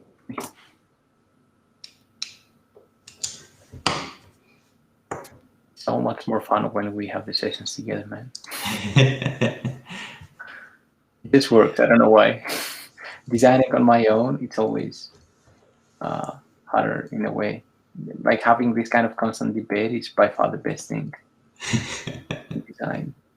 So how is the icon called? Not cross, maybe plus. Add, maybe. A plus circle. Okay, that's perfect. And then we can have this. And then we can give it like color and make. I think that could work visually and make it move. What I like before you made it smaller. Can you wait for a second? Yeah. Oops, damn it! Can you do the undo action? What did you say? Sorry. Can you undo your last change? Yeah, like this. Now it looks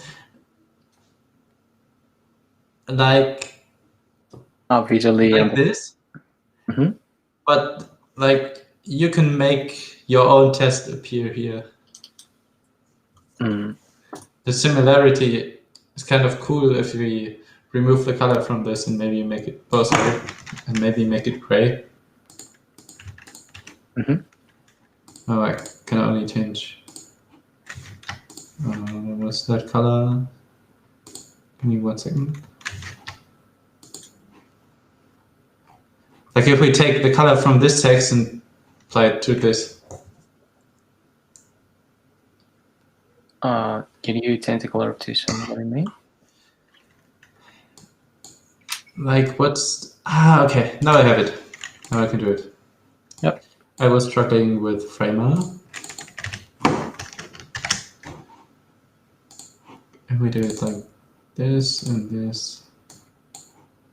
And this. And we center like this. When I would feel it's like this is a test that you can make appear. The thing is, now it looks too neutral, so we wanted like on the UX level, it's good to use your action color, like we use pink for the actionable items. Yeah, that makes sense. It's good to have it there. It's not a rule that whatever is clickable has to be that color, but it always helps. And for this one, yeah, the gray one feels like less interactive in a way. That's true. Let me take a very quick look on the wallet app in iOS to see if there is any good insight from that one.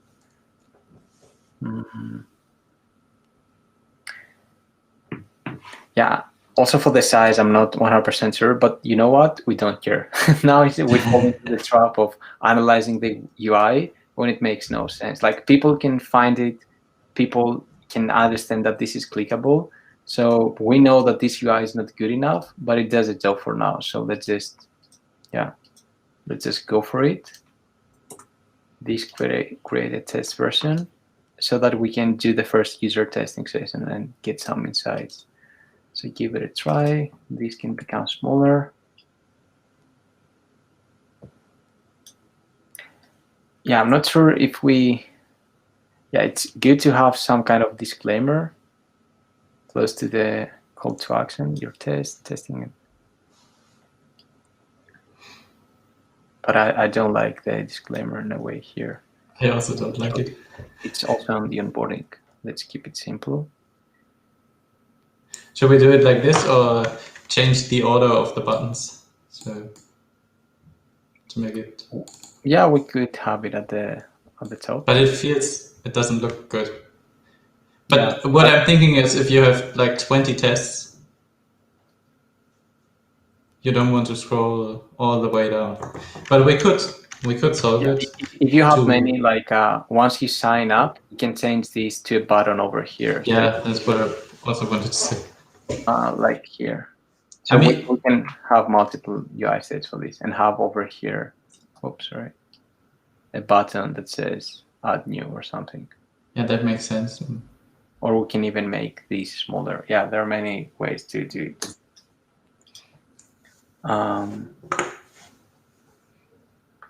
Okay, so your test. Maybe people say that I see your test and suddenly I see a random test and it feels weird. So we really have no clue what we're gonna hear from the testing system. So we can drop this or actually design what the view link. Do we need the view link? Yeah, like it's a good way like to have the action written down and you tap on this and go. Like ideally we want to make this whole thing look like an interactive element, which is something we're gonna do, but for now we can leave it there just for the sake of moving fast. That's what I would have expected, something like seeing how many videos there already are. The overview, like how many people responded. Yeah, I can remove it again if you want. It's just no, it's good. It's good to have it. And then maybe we could replace this view with an arrow on this side. Let me see. Yeah, that's why all these are improvements for sure. What I want to do this is like a card that doesn't need a text action as well and has some kind of over effect. But yeah, since you have the ideas, feel free to improve it, and it's not a problem. Okay.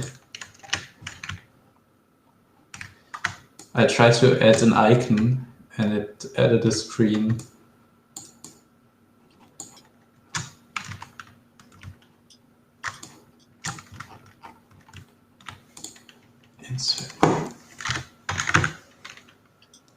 Yeah, there's a screen size which is called icon. I wanted to add an icon and added that screen.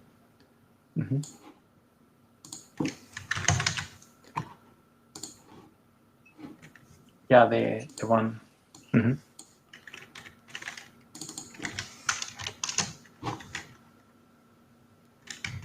Maybe.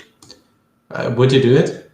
Would you add something like this? That's a controversial topic. Like to drop the text action and have the icon. It's how it is in iOS, but I'm not a big fan of this because what? This is more of an app native pattern that indicates that you tap there and it slides in a new page.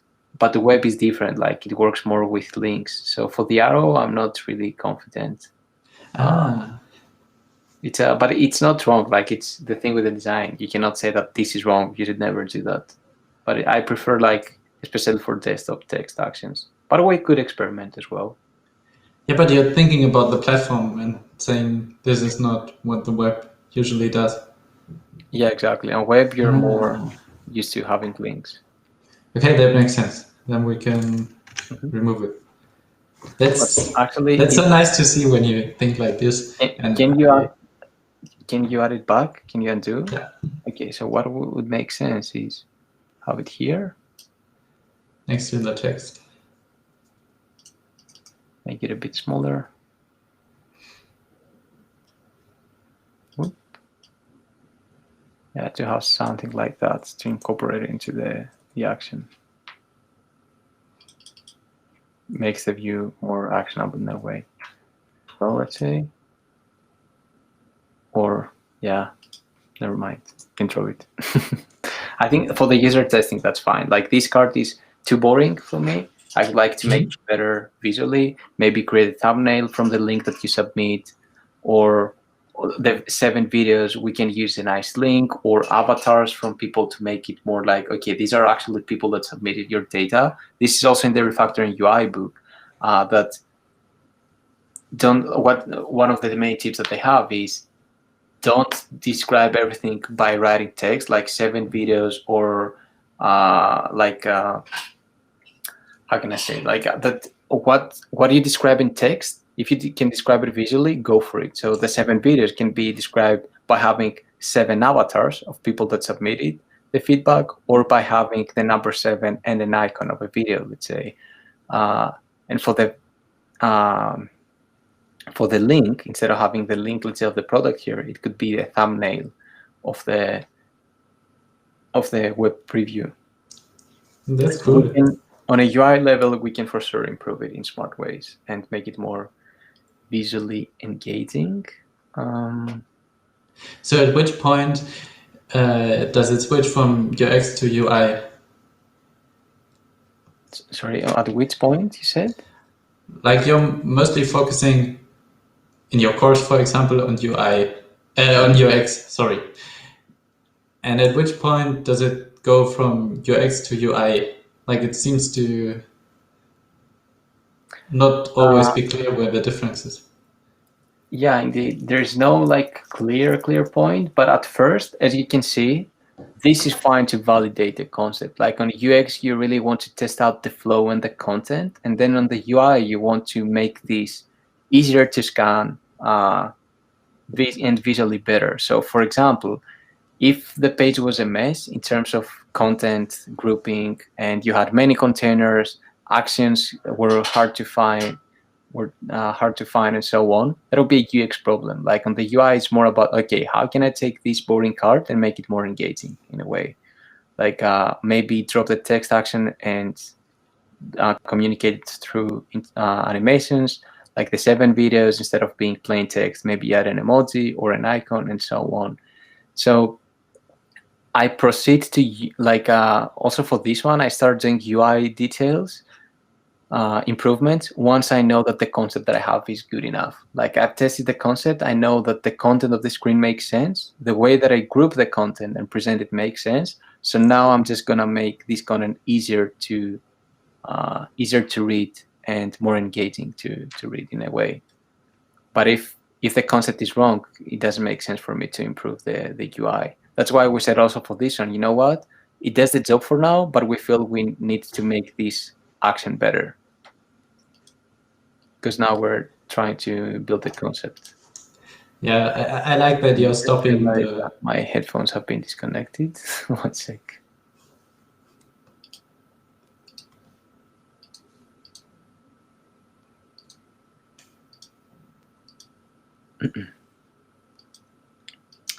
Come on.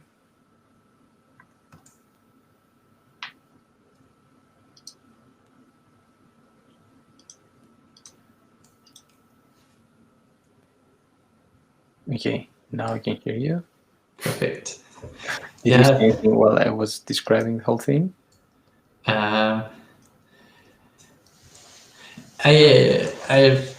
think this is really interesting. Like also that you're stopping.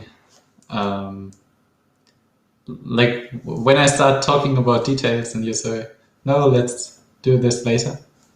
This is like a really cool approach to just leave out the details and just do a rough test. Yeah. You mean the idea of leaving things for later, especially when UI.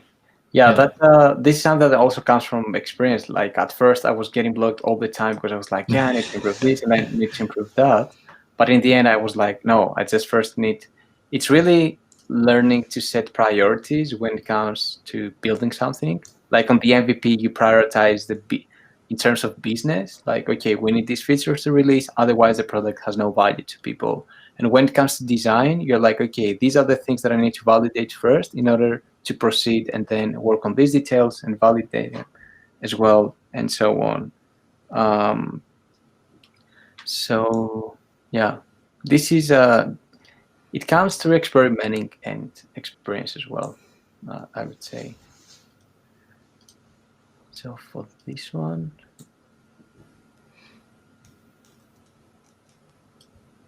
you open the test, probably it's gonna be a new page, right? Otherwise, yeah, doesn't make sense to have it otherwise. So we can have the title here a bit bigger, like make it, I don't know, 24, whatever. So, and we need link. Yep.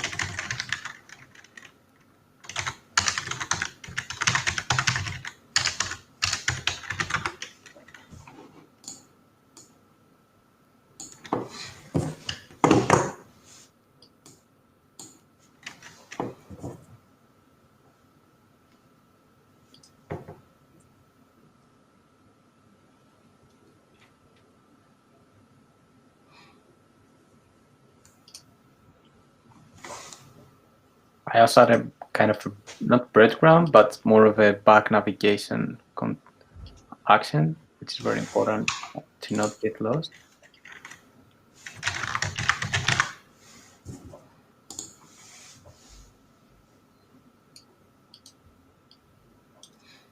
So this is a very important item. That's why I would add it on its own container. So here, Yeah. link with a copy action as well, which is nice. And then we can have a copy.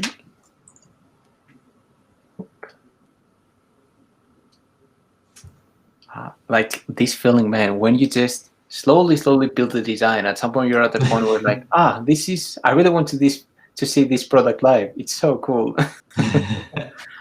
I really love it. Should we only have a copy action or also an open action? Because I mean, I want to test that my own test works. Yeah, that's a good one. We could make this clickable. Yeah, that's also true. We could even change it to the link color, which is the pink one. Yeah, but that's confusing. And then we can make these over a small button. Okay. Or we could use an icon. A button is maybe better. Yeah, like we don't have like the UI kit yet, like what it's gonna be the secondary button and so on, but something like that could work for now. Mm-hmm.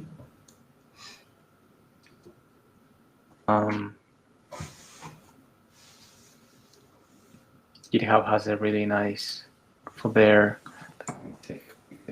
GitHub. This is a repository that I visited at some point. Let's see. Good code, and then you have it like this. So actually, I think that's the best, man. Yeah, I'm gonna take a screenshot to not forget it, because you don't really need to do the whole thing pink. Yeah, but in this case, you don't want to open it in another tab. In this case, you copy it and paste it in your command line. So I think like if you just copy paste it to a new tab, that would also make sense. What do you think? Yeah, I mean, it makes sense. It works. But maybe it's cool to just be able to open it directly. Yeah, so how to do it, like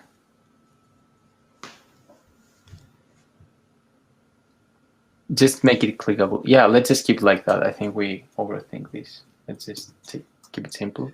You could also add like a small icon here next to the link, which opens it, like an arrow. That's just an idea. Yeah, feel free to try it out as I create the list of the videos. Yeah, for the videos, I'll just observe what you do and then I'll say what I wanted to say. Because I feel like you probably have better ideas than I do. No, for sure, man. Like all ideas. No, I will say it. I will just let you do it first. I don't want to influence you. I want to see how you do it. So yeah, for every video you actually receive videos. People do not really submit any other information. So let's just show that. And when it was submitted on, then browser. I don't know if it's relevant, but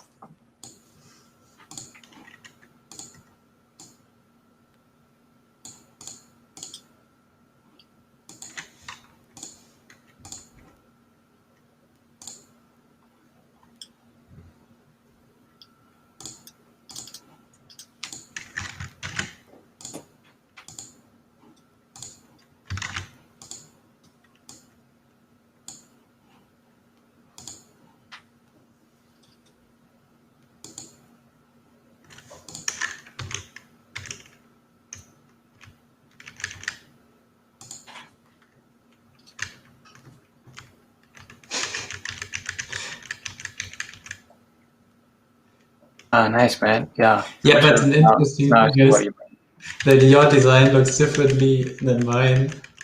mean. Like if I align it like this, it's overlaid on your screen and it's perfect on mine. Oh, okay. Yeah, never mind. Like we don't really care about these, so it's all good. I don't And know if it's a good idea. It's just we can think about it. I'm gonna use this video as an example. How do you feel about like grid view, where you have two videos next to each other, like on the YouTube front page? What do you mean? I'll copy yours. Where you have like, damn it, one video here. To have it like cards. Yeah, This like one is for content heavy screen. So in our case, maybe you're gonna receive like, if I think about how I'm gonna use Think Out Loud, I won't receive more than like 4 videos. So seeing one video on every row would make sense. And this way it also has more width, and maybe you can watch it over here without going to full screen or something. Could be like you have more space on your screen. And also for mobile, it's gonna be so. That's another interesting thing. As a person, I like to design mobile first, even if the screen size feels like desktop. And I try to keep single column layouts because it simplifies everything so much. I don't have to do anything for mobile. You know what I mean? Like here, it's just gonna be on mobile. You just reduce the size, the width of this. Yeah. You don't have to play around with grids and stuff. That's something that I personally like. It also makes sense that you say there will only be 3 to 5 videos, because it doesn't make sense to test with more people. Yeah, exactly. How you present data is really dependent on how much data you have. Like you really need to think, okay, how many videos I'm gonna have? Like what is the common scenario? What's an edge case scenario? And what's also the empty state, like when you have no data? And then you design on top of this, like by keeping this in mind. In my case, like user testing works with 2-3 people, or 5 is the ideal number for this kind of testing. So ideally 5 is the number that you want to have here, and having it one below each other makes sense. So we can, yeah.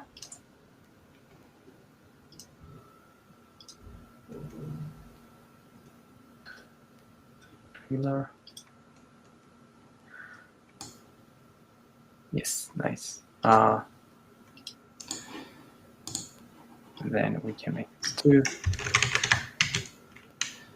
Now that it's no longer bold, the font size is the same on our screen. Before it wasn't. Oh, perfect.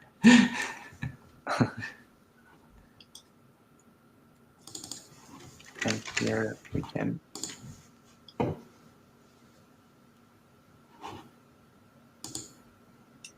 So let's say you have 2 videos. For now, I'm just gonna have the same. So yeah, I don't know if we need an edit action, like and the edit is the scenario. So we need also to display the scenario. What is the information that we miss actually? Scenario? Yeah. What we need actually is this page with the fields. These are the details you're gonna provide. So you need to be able to edit all these again. So like these are your personal details. Let's not care about this for now. So scenario, product description, link to your product, and name of the test. And I think there's something that just came to my mind. You also wanted to change the color of the test page to match the brand of the product. That's a good one. So it was missing from the other screen. I will write it down. Yep, that's a good one.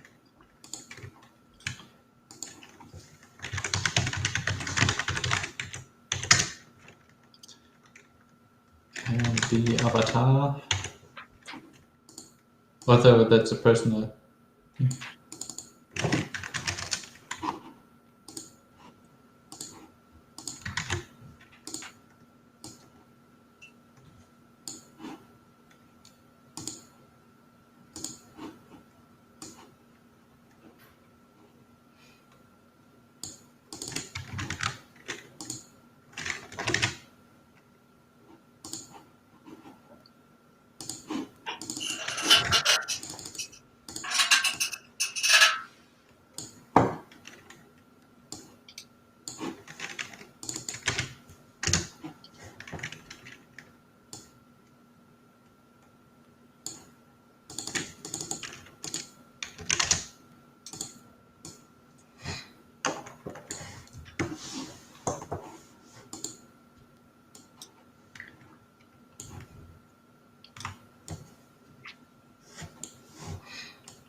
Somehow these two actions don't really feel right to me. Which? What doesn't feel This right? is like, this feels like too many actions. The open and the copy. Yep. Yeah, I agree. Yeah, for this, let's for me it's still like under discussion how to do this. So I'm trying first to what I do is first I just create quick components with the content just to have a sense of what kind of content I need to design for, and then I try to make it look right. So for the actions, we know that we need these actions, but for now, we don't care about how they look like. Let's say. Okay. We can just leave it like that, and then we can improve it. And when we want to make it ready for user testing, so we need now I'm on the content. We need a title as well, so we can say that this is the feedback you received. Feedback videos, maybe. Just feedback videos or recordings. Feedback recordings, yeah. Maybe even just recordings, because it's clear that it's going to be feedback. Yeah, like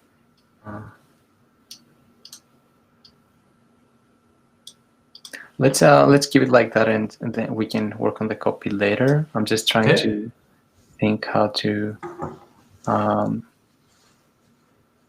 make it look like. Then we have the link, feedback recordings. Can you think out loud? What? Can you think out loud?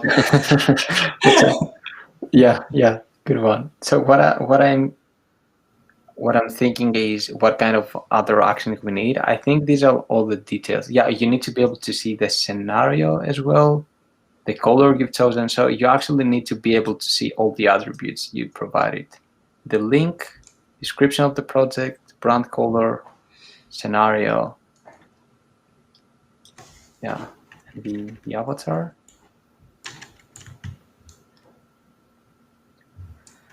I mean, you already have the avatar in the upper right corner.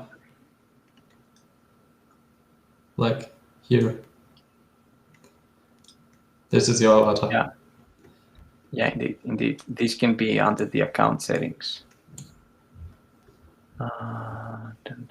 So here we need brand color, product description, and scenario. So the edit should be a global action, or should it be edit specifically the brand color, edit specifically the product description, and so on? Yeah, that's an interesting question.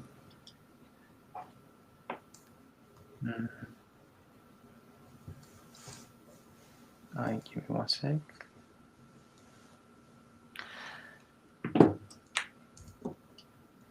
I mean, both work, but I feel like a global edit action would make sense. Let's leave the edit for now over here. It doesn't feel right, but let's just leave it there. Are there any reasons for going with like a global action over individual ones?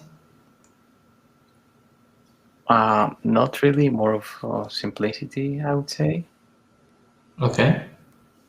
But But yeah, we can test it out like along the way for sure. Okay. So all these should be on a box on its own. So I'm trying, like what I'm working on is the information architecture and the content grouping. So let's drop one video and say you have received only one. Let's take this as the scenario. So first we want to show the configuration that we provided. The way that I see the content grouping would be 3 parts. First, the configuration you provided, then the link to the test, and the recordings you have received. So for this one, we have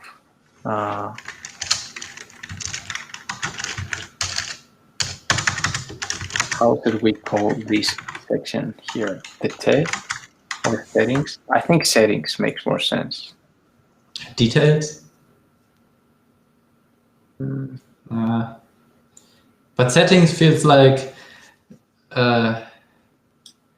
also feels a bit wrong. Setting feels like I can change something like how many users can take this test. Yep, indeed. Something not directly related to the stuff that is shown on the page. Mm-hmm. Yeah, details would make sense as well. Test details, maybe. And then we can have a link like a URL and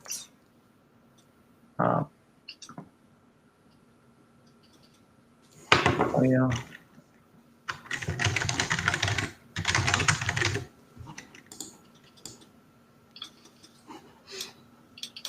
Product description.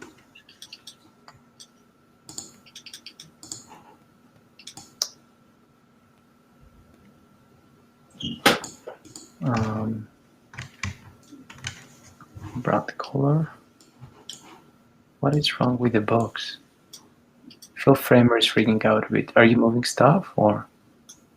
I moved stuff on another page. Okay. Yeah, this feels a bit too technical, the UI, the way that it looks.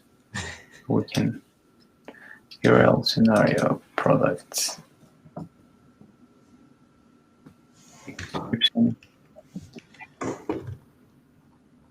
Mm-hmm.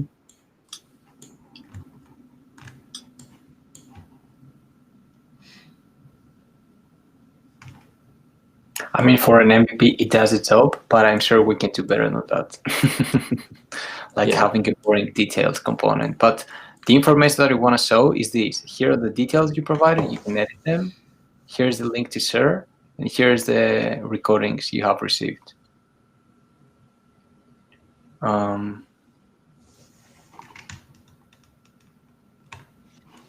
Okay.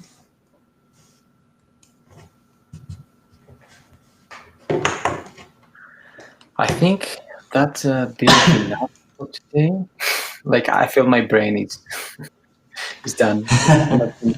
More than that. But I think like the direction feels pretty good. So we can just finalize this for user testing, make it work on Framer, and just do the first user testing session and see, okay, is it good enough? Like, is it easy to use or not? And take it from there. And we also need the create a test page. So let me add. So now that we have everything in our head, let's add the what is left, the tasks. Oh, something did not move. Wait a second. Yeah, I'm going to move it. This. Let's drop the relevant frames. I edited this. On the page we just designed, we had a name of the test, a title. We also to find it again later. Title of test. Oh, it's a dark screen thing again. Yep. That also needs to be. And then we need the edit page, let's call it. Or it doesn't have to be the page, it could be a model. Let's Also, we don't need it for the user testing the edit. It's like, it's not a flow that we want to test. Like if they can reach this step and find the button and know that they can edit from there, we don't care. Like it's just gonna be a form. So no need to prototype this now. Link teaser, okay. Create a test, we're gonna have this page so they can, and then we need to actually create the, what happens next. So once you create a test,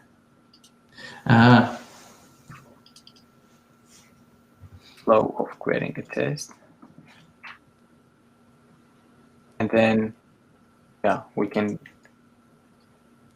say that it's done. Like it's just gonna be the link. Like actually this page is gonna be this page as an empty state. So let me, since we have this in mind, create your test, you give a name, and then you're gonna land on this. So you're gonna, is this really what you want to show? Like maybe not something like, okay, this is your link, share it with your friends, like some description? yeah, like this can be an end state, like here. Okay, that also makes sense. I'm just adding a placeholder. This is an empty state here. And then the link is gonna be the primer thing, primer focus. So this is more like the state. If on a technical level, it's the same component, this page, it's just a different state of this component. So when there is no recording, this is how it's gonna look like. Videos will show up here and make these more guided and prominent, because this is where we need to focus.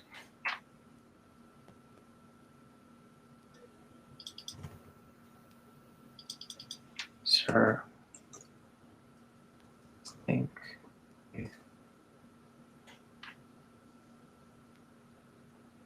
And move these, like downgrade them in terms of visual importance.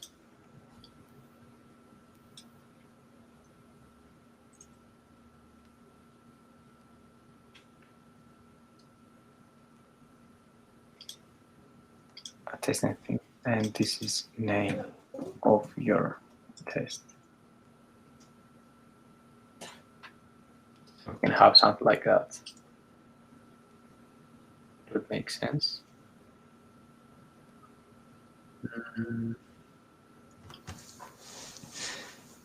Or once you submit this, you go back to your test, and then you have to open the test. But I don't see any reason to do that.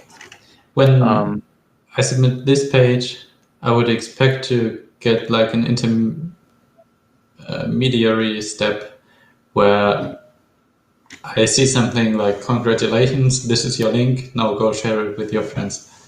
Yeah, we can we can open a model, like you can redirect them, and you can open a model here that says everything's successful. Okay. So we can have it like done, and then emoji just to make it more fun.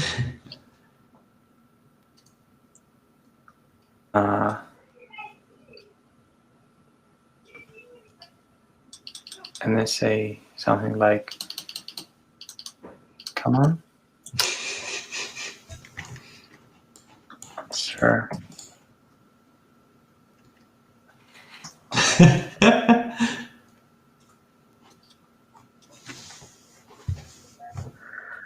Share the following link, blah, blah, blah, like make it more, right? Easier to follow.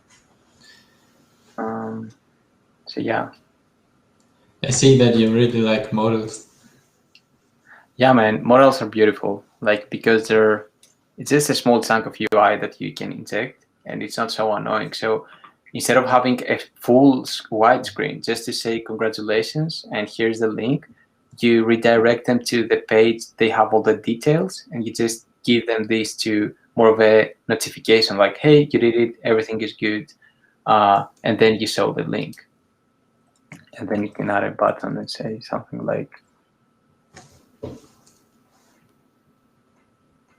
I don't know, like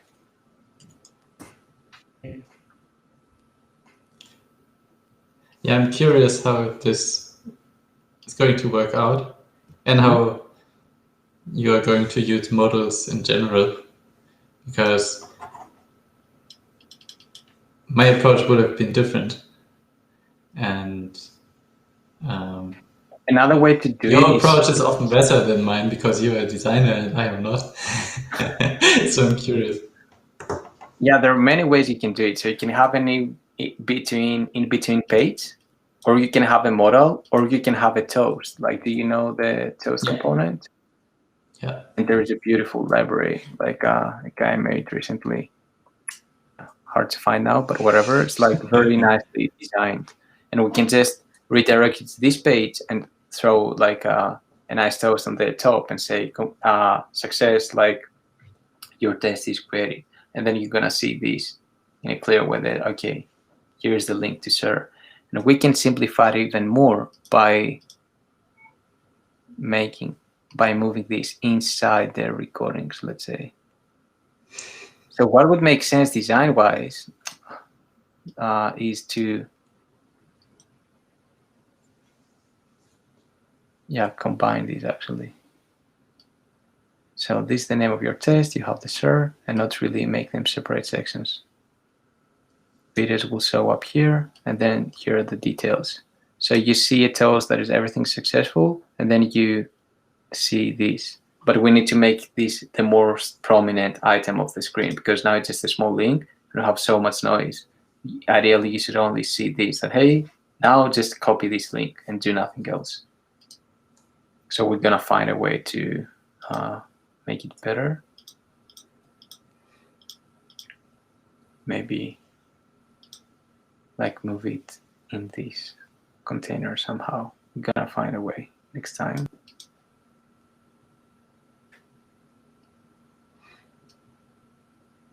I would say, yeah, let's call it a session, and we can continue on the next one. For now, I'm gonna stop the live stream at first. For you,